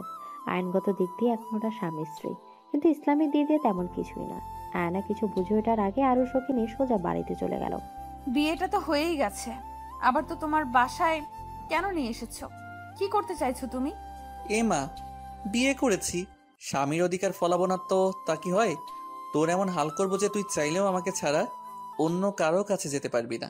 ছি আরুষ, তুমি এত নোংরা কথা কিভাবে বলতে পারছো? ইসলামিক দিক থেকে তোমার আমার উপর কোনো অধিকার নেই। আয়না বুঝতে পারলো এই বিয়ে এসব কিছুই না। আরুষ এখনো ওকে ভুল বুঝে আছে। এ সময় আরুষকে কিছু বোঝানো যাবে না। এই সময় এখান থেকে চলে যাওয়াই ভালো। কিন্তু যেই না আয়না বাসার দিকে যাবে, আরুষ ওকে গাড়ি থেকে নামিয়ে টানতে টানতে বাসার ভিতর নিয়ে গেল। ওর রুমে নিয়ে আয়নাকে জোরে ছুঁড়ে মারলো ওর বিছানায়। আর তখনই আয়নার ভয়ে হাত পা কাঁপছে। এর আগে কখনো আরুষের এমন ব্যবহার বা ভয়ঙ্কর রূপ কখনোই দেখেনি আয়না। এত জোরে বিছানার উপর পড়ায় শরীরের অনেক জায়গায় ব্যথা পেয়েছে আয়না। মাথায় প্রচন্ড যন্ত্রণা করছে। আরুষ প্লিজ, এমন কিছু করো না যাতে পরে নিজের কাছে ছোট হয়ে যাও। এখন কি তোর কাছে আমায় কৈফিয়ত দিতে হবে আমি কি করব না করব? আরুষ তুমি। আয়নাকে আর কিছু বলার সুযোগ না দিয়ে ওর ঠোঁট দুটো দখল করে নেয় আরুষ। একটা হেঁচকা টান দিয়ে শাড়ির আঁচলটা ফেলে দেয়। আয়নার ডুকরে ডুকরে কাঁদছে, কিন্তু আরুষের সেদিকে কোনো খেয়াল নেই। সে তো আয়নার উপর রোমান্টিক অত্যাচার চালাতে ব্যস্ত। আয়নাকে কোলে করে বিছানায় শোয়াতেই আরুষ বুঝতে পারলো আয়না অজ্ঞান হয়ে পড়েছে। স্বাভাবিক এই অল্প সময় অনেক দখল গিয়েছে বাচ্চা মেয়েটার উপর। আরুষ নীরবে তাকিয়ে আছে আয়নার মায়াবী চেহারার দিকে, আর নিশ্চুপ অনুভূতি নিয়ে চোখের পানি ফেলছে। না, ও আর পারবে না আয়নাকে কষ্ট দিতে। আয়না যত বড়ই অন্যায় করুক, আরুষ তো আর আয়নাকে ধর্ষণ করতে পারে না। আয়না ঠিকই বলেছে, শুধু কাগজে কলমে দুটো সাইন করলে বিয়ে হয়ে যায় না। বিয়ে হলো একটা পবিত্র বন্ধন, যা ইসলামিক নীতিতে হয়। আর স্বামী স্ত্রীর ভালোবাসা তো আল্লাহর আরশ থেকে আসে। হ্যাঁ, এটা ঠিক, আরশ আয়নার চাইলেও এত বড় ক্ষতি করবে না, কিন্তু আয়নার তো একটা শাস্তি পাওয়া দরকার। এসব ভেবে আয়নার শাড়িটা পুরো খুলে ওকে বিছানায় শুয়ে দিল, যেন আয়না জ্ঞান ফেরার পর ভাবে আরশ ওকে ধর্ষণ করেছে। কিন্তু আরশ তেমন কিছুই করবে না। ড্রয়ার থেকে একটা মলম বের করে আয়নার শরীর যেখানে যেখানে কেটে গেছে সেখানে মলম লাগিয়ে দিয়ে রুম থেকে বের হয়ে গেল আরশ। এখন আবার ও ড্রিঙ্কস করবে। পুরনো ঘাগুলো আবার তাজা করে উঠেছে। এখন নিকোটিনের ধোঁয়ার মদই পারবে ওকে একটু শান্তি দিতে। ফ্ল্যাশব্যাক শেষ। ইন দ্য মর্নিং, সকালে আয়নার জ্ঞান ফিরল। জেগেই নিজেকে নগ্ন অবস্থায় আরুষের বেডে আবিষ্কার করলো। কষ্টে বুকটা ফেরে যাচ্ছে আয়নার। আয়না ভেবেছে সত্যি আরুষ কালোকে ধর্ষণ করেছে। আয়নার এখন সত্যি আরুষের উপর ভীষণ ঘৃণা হচ্ছে। ছি আরুষ, ছি, কিভাবে পারলে তুমি এমন কিছু করতে? মানলাম তুমি আমায় ভুল বুঝেছো, তাই বলে এমন কিছু? সত্যি যদি আমি এমন কিছু করেও থাকি, তাতেই বা এত বড় শাস্তি দিতে পারো না তুমি? I just hate you Aarush, I hate you. আয়নার যতটা না আরুষের উপর ঘৃণা হচ্ছে, তার থেকে বেশি নিজের উপর। এই ধর্ষিত শরীর নিয়ে কোথায় যাবে ও? দোষ যেই করুক, এই সমাজ তো সবসময় মেয়েদেরই দায়ী করে। হায় রে সমাজ, যে সমাজের নিয়ম মেনে আমরা বাধ্য হয়ে চলি, সেই সমাজই মেয়েদের আজকের দিনে 21 শতকে এসেও ছেলেদের সবার মূল্য দেয়া হয় না। আজও কোনো মেয়ে ধর্ষিত হলে সবাই মেয়েটার দিকে আঙুল দেয়। মেয়েদেরই সবসময় সবার কথা মুখ বুজে সহ্য করতে হয়। আর যে ছেলেটার জন্য মেয়েটার জীবন জাহান্নাম হয়ে যায়, সেই ছেলেটার বড়জোর কয়েক বছর জেল হয়, আর কিছুই না। আর যদি সে কোনো বড়লোক পরিবারের সন্তান হয়, তবে তো তাকে কিছুই করা যায় না।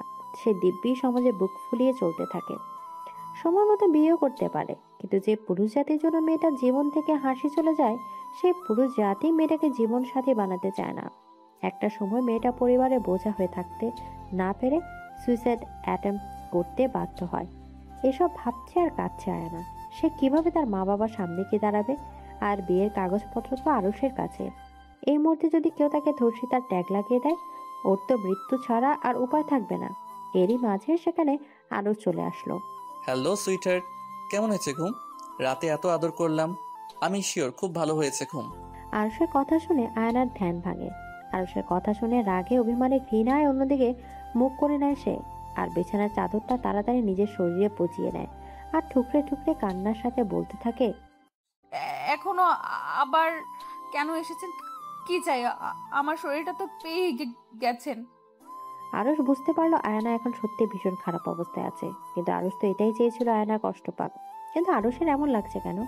ওর বুকটার ভেতর চিনচিন করে ব্যথা করছে। আয়নার কান্না যেন সহ্য হচ্ছে না। কিন্তু আরুষ নিজের অনুভূতি সামনে নিল। এভাবে কেন বলছো? আবিরের থেকে কি বেশি সুখ দিতে পারিনি? ইসরে, আবির মনে হয় আরো। আরুষকে আর কিছু বলতে না দিয়ে আয়না জোরে একটা থাপ্পড় বসিয়ে দিল আরুষের গায়ে। ব্যাস, অনেক হয়েছে। আর না, আর পারবো না আমি সহ্য করতে। আমাকে শেষ করে দিন আরুষ। নিজের 2 হাত দিয়ে গলা টিপে মেরে ফেলুন আমায়। তাতে অন্তত আপনার মতো অমানুষের কাছ থেকে আমি মুক্তি পাবো। মেরে ফেলুন আমায়, মেরে ফেলুন। আয়না কাঁদতে কাঁদতে আরুষের পায়ের কাছে বসে পড়ল। আয়নার শরীর থেকে চাদরটা সরে গিয়েছে। ফর্সা শরীরটায় গতকাল আরুষের দেয়া ক্ষতগুলো এখন আরো স্পষ্ট হয়েছে। আরুষ সেই ক্ষতগুলো দেখে আর নিজেকে সামলাতে পারছে না। রুম থেকে বেরিয়ে গেল। যাওয়ার আগে বলে গেল, 10 মিনিটের মধ্যে ফ্রেশ হয়ে নিচে চলে এসো, তোমার বাসায় দিয়ে আসবো। এখন তোমাকে আর আমার দরকার নেই। তুমি চাইলেও এখন অন্য কারো হতে পারবে না। তুমি শুধু তোমার সাইকোয়ের, অন্য কারো না। কথা বলে আর 1 মিনিট দেরি করে না রুম থেকে চলে আসলো আরুষ। আয়নার এখন আর কিছুই বলার নেই। ও মূর্তির মতো অনুভববিহীন হয়ে দাঁড়িয়ে আছে। আস্তে করে উঠে আরুষের রেখে যাওয়া শাড়িটা নিয়ে ওয়াশরুমে চলে গেল। আয়নার সামনে গিয়ে তার ছেলের হাসি দেওয়া ছাড়া আর কিছুই করার নেই আয়নার। এদিকে আরুষের ফোনে মেঘের কল। হ্যালো আরুষ, তুই কোথায়? বাসায়। কেন? আয়নাকে খুঁজে পাওয়া যাচ্ছে না। আমি ওর মাকে বলেছি ও মাহির বাড়ি গেছে। ও কি তোর কাছে? হুম। প্লিজ আরুষ, ওকে একটুও কষ্ট দিস না। ওর কোনো দোষ নেই। মানে? আমি যেই তথ্য তোকে দিয়েছি সব ভুল। ওই লোকটাও আবিরের লোক ছিল। শালা মা সব বানিয়ে বলেছিল। কি এসব কি বলছিস তুই? আচ্ছা ফোন রাখ, আর মাহিকে বলবি আয়ানার মাকে বুঝিয়ে দিতে ও মাহির সাথে বিয়ে খেতে গিয়েছে, মাহির কাজিনের। ওকে, বাই। কেন? তুই কি? Hello hello. ফোন কেটে আরুষ নিজেই নিজের কপাল দেয়ালের সাথে আঘাত করতে লাগলো। ছি আরুষ, তুই এটা কি করলি? এত বড় ভুল তুই কিভাবে করলি? নিজের ভালোবাসার মানুষটাকে এত কষ্ট দিলি। কিভাবে দাঁড়াবি তুই আয়ানার সামনে? এমন সময় উপরের তলা হতে কাঁচ ভাঙার আওয়াজ আসলো। আয়না উপরে। হাসপাতালের ইমার্জেন্সি কক্ষের সামনে দাঁড়িয়ে আছে আরুষ ও মেঘ। আরুষের মনে বিন্দু পরিমাণ শান্তি নেই। মুখটা কেমন ছটফট করছে, না জানে ভিতরে কি হচ্ছে। আজ যদি আয়নার কিছু হয়ে যায়, তবে কোনো দিন নিজেকে ক্ষমা করতে পারবে না আরুষ। এমনিতে ও যা করেছে আয়না, তারপরও ওকে মেনে নিবে নাকি সন্দেহ। আজও কি সত্যিকারের ভালোবাসা মন থেকে একেবারে শেষ হয়ে যায়, নাকি হাজারো অন্যায়ের পর ভালোবাসার মানুষটির একবার ক্ষমা চাওয়াতে সব আগের মতো হয়ে যায়? এসব ভাবতে ভাবতে হঠাৎ ডক্টর বাইরে এলো। ডক্টর, সব ঠিক আছে তো? আমার জান পাখির কিছু হয়নি তো? সবই ঠিক আছে, কিন্তু আয়নার অনেক রক্ত শরীর থেকে বের হয়েছে। আমরা ওকে রক্ত দিয়ে এখন ঘুমের স্যালাইন দিয়ে দিয়েছি। ও ঠিক হয়ে যাবে তো? এখনও ঠিক আছে, কিছু বলতে পারছি না। ওর জ্ঞান ফেরার পর বোঝা যাবে। কিছু বলা যাবে না মানে? আমার জান পাখির যদি কিছু হয় তবে তোকে আমি শেষ করে দিব। আর এই হসপিটালে শুধু আগুন জ্বলবে, আগুন। আরুষ স্যার বলছি, ওনার কলার স্যার। সরি ডক্টর, ও ওর পক্ষ থেকে আমি ক্ষমা চাচ্ছি। It's okay. এই সময়ে অনেকে আউট অফ কন্ট্রোল হয়ে যায়, কিন্তু আপনাদের ভেঙে পড়লে চলবে না। এরই মাঝে সেখানে মাহির আগমন। উত্তর যা, তোর সাথে আজকেই ব্রেকআপ। তোর জন্য আমার বান্ধবীর এই হাল। মাহি শান্ত হও, সব ঠিক হয়ে যাবে। কিন্তু তুমি আমাকে কেন দোষ দিচ্ছ? সব দোষ তোর। তোকে কতবার বলেছি আরুষ ভাইয়া কোথায়, কিন্তু তুই তুই বলিসনি। কি বলে আমি ঠিক টাইমে গিয়ে তোর সাইকো বন্ধুর কাছ থেকে আমার বেস্ট ফ্রেন্ডকে বাঁচাতাম। তুমি আমার উপর যত রাগ দেখাতে চাও দেখাও জানেমান, কিন্তু আরুষকে কিছু বলো না, ওর কোনো দোষ নেই। না না, আমার বেস্টু একদম নির্দোষ। সে তো কোনো অন্যায় করতেই পারে না, তাই না? আচ্ছা, তুমি একটু বসো। আমি এখানে বসতে আসিনি। আমার বেস্টুর ভালোবাসার নমুনা আমার দেখা শেষ। এখন আমার বান্ধবীর হুঁশ আসলেই আমি ওকে নিয়ে বাসায় যাব। এই না, প্লিজ, আগে ওদের মাঝে সব ঠিক হতে দাও। সব ঠিক হওয়ার জন্য আমি অপেক্ষা করতে পারবো না। আর তোমাকে তো আমি একদমই বিশ্বাস করি না। I love you so much. এমন করো না। But I just hate you. তারপর ওরা ওদের ঝগড়া নিয়ে বিজি হতে পড়লো। আরুষ এতক্ষণ দূর থেকে দাঁড়িয়ে সব শুনছিল। ওর বলার কিছু নেই, ঠিকই তো, ওর বোকামির জন্য তো আয়নার এই হাল। আরুষ বসে বসে তখনকার কথা ভাবতে লাগলো, যখন আয়না এই অঘটনটা ঘটিয়েছিল। ফ্ল্যাশব্যাক। আরুষ মেঘের সাথে কথা বলছিল, এমন সময় হুট করে ওপর থেকে অনেক জোরে আওয়াজ আসলো। আরুষ দৌড়ে রুমে চলে গেল, দেখলো আয়নার রুম নেই, বাথরুমের দরজা বন্ধ, মানে আওয়াজটা ওখান থেকে এসেছে। আয়ানা, প্লিজ দরজা খোলো।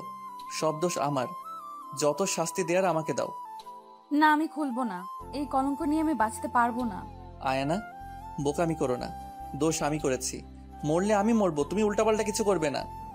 কিন্তু শরীরটা তো আমার, আমি এই শরীর নিয়ে বাঁচতে চাই না। তুমি যা ভাবছো তেমন কিছুই না, তোমার সাথে আমি তেমন কিছুই করিনি। প্লিজ আয়ানা, দরজা খোলো। আয়না আরুষের কোনো কথাই শুনলো না। এদিকে আরুষ তাড়াতাড়ি দরজা ভেঙে ভিতরে গিয়ে দেখে আয়না আয়নার কাছ দিয়ে নিজের হাত কেটেছে। রক্তে পুরো জায়গা লাল বর্ণ ধারণ করেছে। লাগবে শেষ। আরুষ আয়নার বেডের পাশে চুপ করে বসে আছে। এখন প্রায় রাত 1টা। একটু আগে মেঘ অনেক কষ্টে মাইকে ভুলিয়ে ভালিয়ে বাসায় নিয়ে গেছে। ও এখানে থাকলে শুধু আরুষকে দোষ দিত। আরুষের শরীরটা ভালো না। দুদিন ধরে এত ভুল বুঝাবুঝি, এত ঝামেলার ভেতর মুখে একটু খাবারও নেয়নি আরুষ। মেঘ অবশ্য অনেক জোর করেছিল, কিন্তু আরুষ রাজি হয়নি। সারা রাত আরুষ এভাবে আয়নার পাশে বসেছিল। এক পর্যায়ে হাতে একটা গিটার নিয়ে জানালার কাছে গিয়ে গান গাইতে লাগলো। পরের দিন সকাল, আয়নার জ্ঞান ফিরেছে। আস্তে আস্তে চোখ মেলেছে সে। চোখ খুলে নিজেকে হাসপাতালে আবিষ্কার করলো। আয়নার হাতে খুব ব্যথা করছে। কোনো রকম নিজেকে সামলে শোয়া থেকে উঠে বসে। আমি কোথায় আর এখানে কিভাবে আসলাম? পাশে তাকাতে আরুষকে দেখে আস্তে আস্তে সব মনে পড়ে গেল আয়নার। ঘৃণায় মুখ ফিরিয়ে নিল। এত কিছুর পরও এই লোকটা না আমায় শান্তিতে থাকতে দিচ্ছে, না শান্তিতে মরতে দিচ্ছে। এরই মাঝে আরুষেরও ঘুম ভেঙে যায়। চোখ ঢলতে ঢলতে আয়নার দিকে তাকিয়ে দেখে আয়না উঠে গেছে। নিজের উপর অপরাধ বোধটা যেন এখন আরো বেশি কাজ করছে। এখন কেমন আছো? কি হলো, কথা কেন বলছো না? প্রয়োজন মনে করি না। এখনো রেগে আছো? তুমি ঠিক বলেছিলে আয়ানা, আমি আবার তোমাকে ভুল বুঝেছিলাম। এসব ওই আবিরের প্ল্যান। এখন বুঝে কি লাভ? বিশ্বাস করো আয়ানা, আমি তোমাকে অজ্ঞান অবস্থায় ছুঁয়েও দেখিনি। তাতে কি? আপনি যা করেছেন তা কি কম ছিল? আমার শরীরের থেকে মনে রাখারটা বড় ছিল। এজন্য তুমি আমাকে যা শাস্তি দিবে আমি তাই মেনে নেব। আমার সামনে আর কোনোদিন আসবেন না, প্লিজ। As you wish. এ কথা বলে আরো চুপচাপ সেখান থেকে চলে আসলো। আয়না অবশ্যই ভীষণ অবাক হয়েছে। ও ভেবেছিল আরুষ যাবে না। আল্লাহ জানে এই ছেলে কি করতে চায়, কিন্তু এতটুকু শিওর যে আয়না এখন আরুষকে শুধুই ঘৃণা করে। বাড়িতে সবাই একটা জাঁকজমক পরিবেশের মাঝে রয়েছে, শুধু আয়না ছাড়া। কিছুক্ষণ আগে ছেলেপক্ষ এসে কথা বলে গিয়েছে আয়নার বাবার সাথে। তাদের নাকি আয়নাকে বেশ পছন্দ। ছেলে দেখতে অনেক ভালো, বড় বিজনেসম্যান হওয়াতে আয়নার বাবা রাজি হয়ে যায়। তবে অবাক করার বিষয়, ছেলেটি আয়নাকে একবারও দেখেনি, আর আয়নাও দেখেনি। তবে কেন জানি আয়নার মনটা ছটফট করছে, হয়তো আরুষের জন্য। কিন্তু আয়না তো এখন আরুষকে আর ভালোবাসে না। তবে কেন ওর মন এখনো আরুষে ফেরার অপেক্ষা করে বসে আছে? না আয়ু, তুই এইভাবে থেমে থাকতে পারিস না। তোকে তোর বাবা মায়ের সিদ্ধান্তের কথা মেনে নিতে হবে, আর আরুষের মতো মানুষকে ভুলে থাকতে হবে। কিন্তু অবুঝ মন তো মনই। বারবার শুধু আরুষের কথা ভাবছে। সত্যি কি আরুষ রাগ করেছে আর আসবে না সামনে কখনো? তবে কিভাবে বাঁচবে আয়না? আর 3 দিন পর বিয়ে। ওই ছেলেটাও বা কেমন, না জেনে শুনে হুট করে বিয়ের পিড়িতে বসে যাচ্ছে। কনের সাথে একবার কথাও বললো না। এসব ভাবছে আর নিজেকে বকে যাচ্ছে। কেন তখন আরুষকে চলে যেতে বলল? ধুর, আর ভালো লাগে না। এমন সময় রুমে আয়নার মায়ের প্রবেশ। মা, তুমি? আমি তোর সাথে কথা ছিল। জি মা, বলো কি বলবে? কোনোদিন তোর কাছে আমি কিছুই চাইনি। ছোট থেকে তোর সব আহ্লাদ পূরণ করেছি। আজ কিছু চাইবো, দিবি? এইভাবে কেন বলছো মা? বলো তুমি কি বলতে চাও, আমি তাই করব। এই বিয়েটা নিয়ে কোনো ঝামেলা করিস না মা। আমার দেখ, আমার বয়স বেড়েছে, তোর বাবার শরীরটাও ভালো না। চিন্তা করো না মা, আমি কোনো ঝামেলা করব না। তোমাদের কথাই আমার কথা। তবে এই খুশির খবরটা তোর বাবাকে দিয়ে আসি। আর শোন, ছেলেটা কিন্তু খুব ভালো। কালই নাকি সব কেনাকাটা করে পাঠিয়ে দিবে, আর বিয়ের সব খরচও নাকি তারাই উঠাবে। আল্লাহ জানে ছেলেটাকে। আমাকে না দেখেই এত আগ্রহ তার বিয়ে করার। কে বলেছে? সে দেখেনি? আমাদের বাড়ির অনুষ্ঠানেই নাকি তোকে দেখিয়েছে, আর প্রথম দেখাতেই প্রেমে পড়েছে। এমন সময় কথা বলতে বলতে রুমে ফাহাদ ও সত্যি চলে আসে। তোরা বস, গল্প কর, আমি দেখি এখন থেকেই সব কাজ কাম শুরু করে দিই। দুলা ভাই, আপু, তোমরা? আমরা। কি ভেবেছিস চুপি চুপি বিয়ে করবি আর আমরা আসবো না? আপু, তুমিও না? তা যাই হোক বন্ধু আমার, যার পিছে সারা দেশের মেয়ে ঘুরে, সে তোমাকে দেখেই প্রেমে পড়েছে। এটা কিন্তু ভাগ্যের ব্যাপার। আয়নার আবার আরুষের কথা মনে পড়ে গেল। এই পার্টিতেই তো আরুষের সাথে প্রথম দেখা হয়েছিল আয়নার। তারপর ওদের লাভ স্টোরি শুরু। আর সেই পার্টি আজ আয়নাকে কেটে দিবে আরুষের কাছ থেকে। কি রে, এখন থেকে স্বামীকে নিয়ে ভাবছিস? সম্পর্কের মায়া বড্ড বড় মায়া। তার থেকেও ভালোবাসার মায়াটা যেন আরো বেশি। এই দুদিন যে কিভাবে কেটেছে আয়নার, তা সে নিজেই জানে না। আজ আয়নার গায়ে হলুদ। ছেলেপক্ষে লোকজন গতকালই সব কেনাকাটা করে বাসায় পাঠিয়ে দিয়েছে। আজ সকালে ঘরোয়া আগের কালের দিনের কিছু রীতি অনুযায়ী প্রথমে আয়নার গায়ে হলুদ গোসল শেষ হয়। এরপর শুরু হয় আজকালকার গায়ে হলুদ। কিন্তু এসব কিছুতেই যেন মন টিকছে না আয়নার। সে বারবার ভাবছে এ বুঝি আরুষ এসে বিয়েটা ভেঙে রাজপুত্রের মতো নিয়ে যাবে আয়নাকে। বাহ, আমার মেয়েকে তো রানীর মতো লাগছে। মা, এভাবে মন মরা করে রাখিস না। যা শক্তি, ওকে স্টেজে নিতে যা। খুব সুন্দর করে স্টেজ সাজানো হয়েছে। সেখানে হবে বাকি অনুষ্ঠান। কাজিনরা মিলে নাচ গানের জন্য সকল কিছু রেডি করে রেখেছে। সকলে আজ হলুদ শাড়ি পরেছে, ছেলেরা পরেছে হলুদ পাঞ্জাবি। কিছুক্ষণ পরই সুপ্তি আয়নাকে নিয়ে আসলো। সবাই হা করে তাকিয়ে আছে আয়নার দিকে। সত্যি ভীষণ কিউট লাগছে আয়নাকে। আয়না একটা দামি হলুদ লেহেঙ্গা পরেছে, সাথে কানে বড় বড় গোল্ডের ঝুমকো, মাথায় টিকলি, হাত ভর্তি চুড়ি, গলায় হালকা কাচের একটা হার। ব্যাস, এই অল্প সাজে যেন অপূর্ব লাগছে আয়নাকে। এসব অবশ্য বর নিজেই হাতেই কিনেছে আয়নার জন্য। দেখ আয়ু, তোর গায়ে হলুদের স্টেজটা কত সুন্দর করে সাজানো হয়েছে। কিরে, পছন্দ হয়েছে? সে যাই বলো, শালিকে আমার কিন্তু অপূর্ব লাগছে, পুরাই নায়িকা। বুঝতে হবে বোনটা কার। বউ তো দেখি। তাছাড়া কিছুই বলছে না। মাহি, এ কথা বলে আয়না মাহিকে জড়িয়ে ধরলো। একমাত্র মাহি সব জানে, এমনকি আয়নার মনের কথাও বুঝে। আয়না ভেবেছিল মাহি ওর মাকে বলে বিয়েটা ভেঙে দেবে, কিন্তু না, তা না করে মাহি একদম সেজেগুজে এসেছে, যেন কিছুই হয়নি। ও খুব হ্যাপি। তা দেখে আয়নার ভীষণ রাগ হলো। আয়না মাহির কানে কানে বলল, কিরে, বিয়েটা কি তোর নাকি? তুই এত হ্যাপি? আরে, এভাবে কেন বলছিস? আমার বেস্টির বিয়ে আর আমি হ্যাপি হব না? সব জেনেও এমন কেন করছিস তুই? আমি আবার কি করলাম? দেখ, যা হয়েছে তা তো হয়েছে। এখন বাস্তবতা মেনে নেই ভালো। তোর বাস্তবতার গুল্লি মারি। এই মা, তা কেন করবি? আরুষকে তো তুই এমনিতে আর ভালোবাসিস না। তোকে বলছে তুই বেশি বুঝোস। আমি আরুষকে কি বল? কিছু না। ভালো হয়ে যাও মাসুদ, ভালো হয়ে যাও। কি? থুকু থুকু, ভালো হয়ে যাও আয়ানা, ভালো হয়ে যাও। এরই মাঝে সুপ্তি বলে উঠল, আর ওরা একে অপরকে ছেড়ে দিল। দুই বান্ধবীর কথা হলে চল, সবাই স্টেজে বউয়ের জন্য ওয়েট করছে। জি আপু, চল। আমি নাচের প্র্যাকটিস নিচ্ছি। একথা বলে মাহি আয়নাকে রেখে নাচতে নাচতে চলে গেল। সুপ্তি ও ফাহাদ আয়নাকে নিয়ে স্টেজে গেল। সবাই আয়নাকে মিষ্টি খাওয়াতে খাওয়াতে কাহিল করে ফেলেছে, আর ছবি তুলতে তুলতে আয়না শেষ। এরই মাঝে বক্সে গান বেজে উঠল। মাহি ও মেঘ নাচছে। মেঘকে দেখে আয়না বেশ অবাক হলো, কিন্তু মেঘ যেন তাকে কোনো পাত্তাই দিল না। তারা তো নাচে বিজি, তাও আবার সিলেটি গানে। মাহির নাচ দেখে মনে হচ্ছে মেঘ ছেলে পক্ষের কেউ।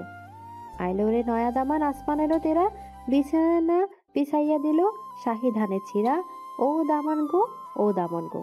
এই গান শেষ করে মাহি একা নাচতে লাগলো না, আরেক গানে। সাথে এবার সুপ্তি ফাহাদ আছে। সুপ্তি ফাহাদ মেঘ মাহি। तुमको पाया है तो जैसे खोया हूँ कहना चाहूँ। নাচে সে সবাই হাততালি দিল। তারপর আয়নার ইচ্ছা ছিল মেঘের সাথে কথা বলার, কিন্তু মেঘ ওর দিকে না তাকিয়ে চলে গেল। এভাবে কোনো রকম মরা হয়ে আয়নার গায়ে হলুদ শেষ। অন্যদিকে আজ আরুষদের বাড়িতে সকাল থেকে অনেক আনন্দ। ঠিকই ধরেছেন, ছেলে আর কেউ না, বরং আরুষ নিজে। কিন্তু আয়নাকে তা কেউই বলেনি। আরুষই সকলকে বলতে মানা করেছে। আজ আরুষ একটা সাদা পাঞ্জি পরেছে, তার উপর হলুদ শেরওয়ানি, হাতে ঘড়ি, মাথার চুল একপাশে স্লাইড করা, সাদা পায়জামা, হলুদ চুল, দেখতে পুরাই ক্রাশ বয়।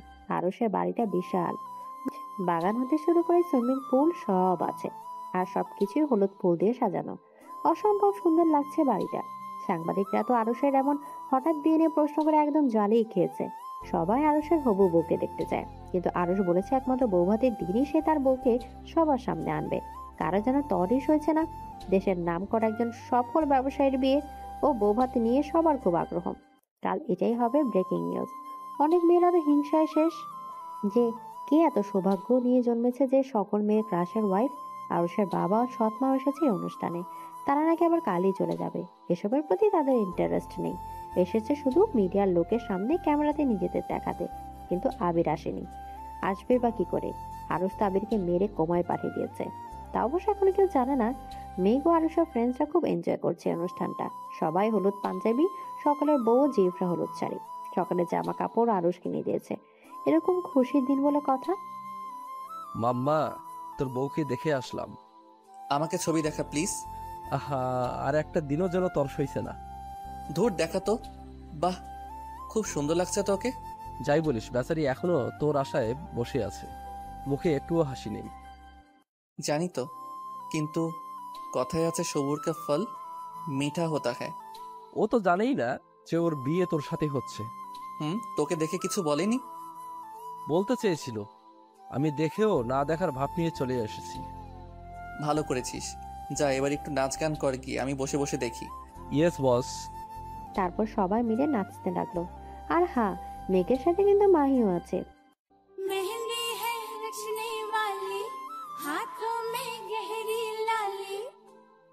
এরপর সবাই আরো কিছু সময় আনন্দ করে বাসায় চলে গেল। যাই হোক, কোনোভাবে অনুষ্ঠানটাও শেষ। অন্যদিকে অনুষ্ঠান শেষে মাত্র আয়না ফ্রেশ হয়ে রুমে এসেছে। এত রাতে সবাই হয়তো ঘুমিয়ে গেছে, কিন্তু আয়নের চোখে ঘুম নেই। বাবা মা আরুষকে ছেড়ে কিভাবে বাঁচবে সে? বারান্দায় দাঁড়িয়ে ধোয়া ওরা কফি খেতে খেতে এসব ভাবছে আয়না। বারবার আরুষের সাথে কাটানো মুহূর্তের কথা মনে পড়ছে। এমন সময় আয়নার ফোনে ফোন আসলো। হ্যালো, আসসালামু আলাইকুম। আননোন নাম্বারে লোকটা। কি হলো, কথা বলুন। কে আপনি? কার কাছে ফোন করেছেন? ওপাশে। আজব তো, মজা নিচ্ছেন নাকি? যত সব ফাজলামি করার আর জায়গা পান না, ইডিয়েট। আর কল করলে খবর আছে, বেয়াদব কোথাকার। আয়না তো আর জানে না কলটা আরুষের ছিল। আরুষ ভুলত বারান্দায় দরজার আড়াল হতেই কল করেছে। আয়না এরপর লাইট অফ করে শুয়ে পড়লো। ক্লান্ত থাকার ফলে চোখ বুঝতে ঘুমে তলিয়ে গেল সে। আর আরুষ এসে তার স্ত্রীর বিউটিকে দেখতে লাগলো। আর মাত্র একটা দিন, এরপর তোমাকে আমি একেবারে নিজের করে নিব। এরপর আয়নার কপালে একটা চুমু দিয়ে আরুষ সেখান থেকে বাসা চলে গেল। পরদিন সকালে বিয়ে। প্রতিটা মানুষের জীবনেরই একটা অংশ। প্রতিটা মানুষই তার জীবনে বিয়ে নামক পবিত্র বন্ধনে আবদ্ধ। বিয়ে মানে শুধু দুটি মানুষের বৈধভাবে শারীরিক মিলন নয়। বিয়ে মানে হলো দুটি মানুষের মনের মিল, সারাটা জীবন একসাথে চলা। বিয়ে যে শুধু দুটা মানুষের মাঝে হয় তেমন না, বিয়ে হয় দুটো পরিবারের মাঝে, তৈরি হয় এক আত্মীয়তা। এমনই এক পবিত্র বন্ধনে বাঁধতে যাচ্ছে আরুষ ও আয়না। দুজনের মাঝে একটা আলাদা কিন্তু চেতনা ও মনোভাব কাজ করছে। একদিকে আরুষ এতদিন পর নিজের মনের মানুষকে কাছে পাবে, নিজের করে পাবে। অন্যদিকে আয়না শুধু আরুষের কথা ভাবছে। ও তো আর জানে না যে ওর যেই ছেলেটার সাথে বিয়ে হবে সেই আরুষ। আয়নাদের বাড়িতে আজ মানুষজনে ভরপুর, আর কিছুক্ষণ পর সবাই রওনা দেবে কমিটি সেন্টারের উদ্দেশ্যে। আয়নাকে একটু আগে পার্লারের লোক এসে সাজিয়ে দিয়ে গেছে। আজ আয়না একটা লাল বিয়ের বেনারসি পরেছে, 2 হাত ভর্তি চুড়ি, মুখে ভারী মেকআপ, কানে ডায়মন্ডের দুল, মাথায় গোল্ডের টিকলি, মাথার একপাশে টায়রা, গলায় ভারী ভারী ছোট থেকে বড় বড় নানা গয়নার ভর্তি, নাকে বড় নথ লাগানো, যার সাথে লাগানো চেইন চুলের খোপায় লাগানো, খোপা চারপাশে স্বর্ণের চেইন গুড়িয়ে লাগানো, কোমরে বিছা যার উপর হোয়াইট ডায়মন্ড চিকচিক করছে, মাথার উপর কাজ করা একটা বিয়ের ওড়না দেয়া, দেখতে অপূর্ব লাগছে ওকে। সর দেখি দেখি, সর সবাই, বউ সাজে কেমন লাগছে আমার মেয়েকে। আজ মনে হচ্ছে আমাদের মেয়েটা খুব বড় হয়ে গেছে। মা বাবার কথাগুলো শুনে আয়নার সামনে থেকে পেছন ফিরে তাকালো। বাড়ির সবাই বাইরে গাড়িতে উঠে রেডি হচ্ছে যাওয়ার জন্য। মা বাবা আয়নাতে নিতে এসেছে। মাকে যেন দেখে চোখের পানি আটকাতে পারছে না আয়না। সত্যি মেয়ে মানুষ চোখের পলকে বড় হয়ে যায়। এই তো 2 দিন আগেও আমার কুলে করে ঘুরতো, আজ তার বিয়ে। হুম, কি যে শুরু করলে তোমরা, শুধু শুধু আজকের দিনেও মেয়েটাকে কাঁদাচ্ছ। আমি তোমাদের ছাড়া কিভাবে থাকবো মা? আমি পারবো না। পারবি মা, পারবি। তোর তো ওই বাসায় শ্বশুর শাশুড়ির কোনো ঝামেলা নেই, তোর স্বামীকে খুব ভালোবাসবে। আয়নার ভালোবাসার কথা শুনতে আরুষের কথা মনে হলো। এখনো আরুষ আসেনি। ব্যাস অনেক হয়েছে, সে কখন থেকে দাঁড়িয়ে সবার কান্না দেখছি। চল, বিয়েটাও তো হতে হবে নাকি। তারপর সত্যি আয়নাকে নিয়ে বিয়ের গাড়িতে উঠলো। সবাই রওনা দিল কমিটি সেন্টারের উদ্দেশ্যে। পুরো কমিউনিটি সেন্টার খুব সুন্দর করে সাজানো, গোলাপের মাঝে বেলি দিয়ে এক অপূর্ব সৌন্দর্য ছেয়ে গেছে পুরো জায়গায়। এদিকে মাহি অন্য কাজিনরা আগেই এসে পড়েছিল এখানে। গেট ঢুকতে হবে তো, শালিদের তো এই দিন পকেট ফুল হবে। আয়নাকে গাড়ি থেকে নামানো হলো। পাশে আয়না দেখতে পেল আরুষদের গাড়ি খুব সুন্দর করে ফুল দিয়ে সাজানো। এই গাড়িতে করেই আর কিছুক্ষণ পর আয়না চলে যাবে অজানা কোনো এক বাড়িতে। আয়নাকে ভেতরে নেওয়া হলো। ওকে কোণে স্টেজে নিয়ে যাওয়া হলো। আরুষ এখানে নেই, ছেলে পক্ষের সবাই অন্য কক্ষে। আজ আরুষকেও খুব ভালো লাগছে। আয়নার সব কাজিনরা তো আরুষকে দেখে শেষ। এত কিউট একটা ছেলে কিভাবে হয়। আজ আরুষ লাল পাঞ্জাবি পরেছে, তার উপর গোল্ড কালারের শেরওয়ানি, মাথায় পাগড়ি, হাতে দামি রোলেক্স ঘড়ি, পায়ে বরের জুতো। হাই মেরি জান, তোরে তো সেই লাগছে আরুষ। দোলা ভাই, আজ তো আয়ু আপনার উপর ক্রাশ খেয়ে যাবে। সে যাই হোক, তুমি যে আমাকে ফকির করে দিলে তার কি হবে? আমরা যে আমাদের মেয়ে দিয়ে দিচ্ছি, সেই হিসেবে ওই একটু টাকা খরচ করলে কিছু হবে না। একটু নাকি অনেক? 2 বার টাকা নেওয়া হয়ে গেল, গেটে এ আবার জুতো চুরি করলা, এটা একটু। এখনো তো বাসের ঘরের টাকাটা বাকি। মানে? মানে আপনার ওই রাজপ্রাসাদে তো আপনি আর আপনার বউ ছাড়া কেউ নেই যে বাসর ঘরের টাকা নিবে। সেটাও আমি নিব। আর আমি? আপনি বালু বেচে মুড়ি খান। এই কথা বলে মাহি হাসতে হাসতে আরুষের কাছ থেকে চলে আসলো আয়নার স্টেজের দিকে। দোস্ত, মুই আইয়া পড়ছি। তো কেমন লাগলো দুলা ভাইকে? কত টাকা দিল? যত চেয়েছে ততই দিয়েছে। মানতে হবে আয়ু, খুব ভাগ্য করে এমন বর পেয়েছে। যেমন ব্যবহার তেমন ভালো, আর একটু কিপটা না। এরই মাঝে সেখানে কাজী চলে আসলো। কাজী আয়নাকে বিয়ে পড়াতে লাগলো। বরের নাম কাজী কি বললো সেদিকে একটু খেয়াল নেই তার। সে শুধু আরুষের কথা ভেবে কাঁদছে। তার উপর মা বাবাকে ছেড়ে যাওয়া যন্ত্রণা। কাজী আয়নাকে কবুল বলতে বললে কিছুতে আয়না কবুল বলছিল না। শেষে অনেক জোরাজুরির পর আয়না কবুল বলে ফেললো। ওদিকে আরুষকে কাজী কবুল বলতে বলার দেরি নেই, সে চিল্লিয়ে কবুল বলে দিল, তাও একসাথে 3 বার, যা দেখে সবাই হাসতে লাগলো। এবার বিদায়ের পালা। আয়নার কান্না যেন কিছুতেই থামছে না। আয়নার মা বাবা ওকে জড়িয়ে ধরে কাঁদছে। আরুষর মুখে রুমাল দিয়ে রেখেছে যেন আয়না দেখতে না পায়। আরুষও খারাপ লাগছে। অনেক কান্নাকাটির পর আয়নাকে গাড়িতে তোলা হলো। গাড়ি আরুষদের বাড়ির দিকে রওনা দিল। অনেক সময় পর গাড়ি গিয়ে একটা সুন্দর বাড়ির সামনে নামলো। ভিতরের সকল কাজের লোকরা সিরিয়ালে দাঁড়িয়ে আছে, সবার হাতে ফুল। আরুষ এখনো মুখ থেকে রুমাল সরায়নি, আর আয়না তো নিচের দিকে তাকিয়ে কাঁদতে লাগলো। আরুষ আয়নার হাত ধরে ভেতরে নিয়ে গেল, তারপর ওকে গেটে রেখে চলে গেল। আয়নার কাছে যেন কেমন মনে হলো, আরুষ তাকে স্পর্শ করেছে।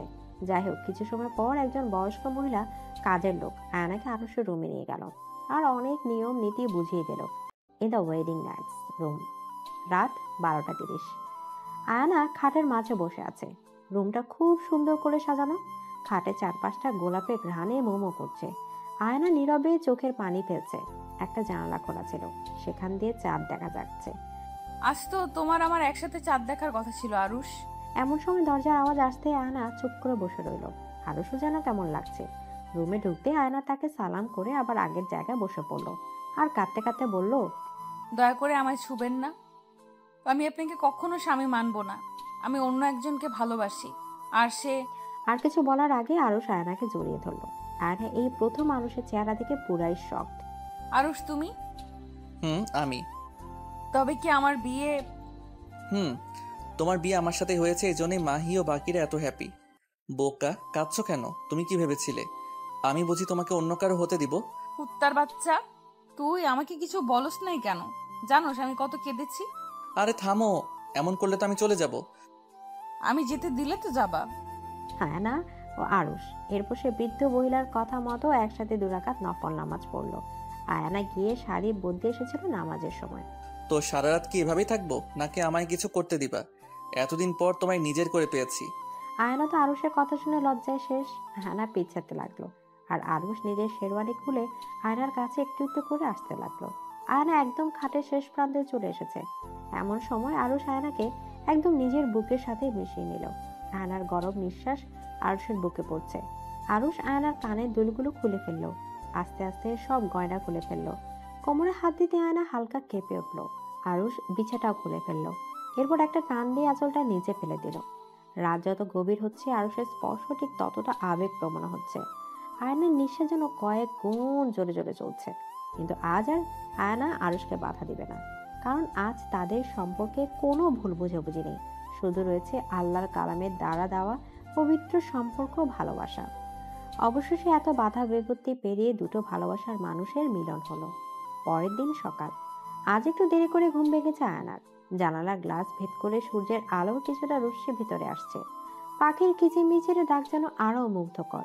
ঘুম থেকে উঠে নিজেকে আরুষের বুকে খুঁজে পায় আয়না। গতকাল রাতের কথা মনে পড়ে অন্যদিকে মুখ ফিরিয়ে নিয়ে আসে। হঠাৎই পেছন থেকে আরুষ তাকে জড়িয়ে ধরে। তার মানে আরুষেরও ঘুম ভেঙেছে। এই ছাড়েন তো, উঠতে হবে। এমনিতে অনেক দেরি হয়েছে। না, ছাড়বো না, আরো কিছুক্ষণ থাকো। এমনিতেই অনেক ঘুমিয়েছি। লোকে কি বলবে? নতুন বউ এত ঘুমাতে হয় না। প্রথমত তুমি এই বাড়ির রানী ও আমার জান পাখি, তোমায় কেউ কিছু বলবে না। তবুও। দূর, তোমার কি শাশুড়ি ননদ আছে নাকি যে তোমাকে খোটাবে? আমি গোসল করব, ছাড়ো। ও আচ্ছা, আগে বলবা না। আর তুমি আমাকে একবার তুমি একবার আপনি ডাকা বন্ধ করো। ওকে, ছাড়েন। চলো। আরে আমাকে কোলে কেন নিয়েছেন? একসাথে গোসল করব তাই। না, আমি একাই করব। না না, তা হবে না। Shower together, save water. এমনিতেই দেশে পরিষ্কার পানি কম। কিন্তু কে শুনে কার কথা?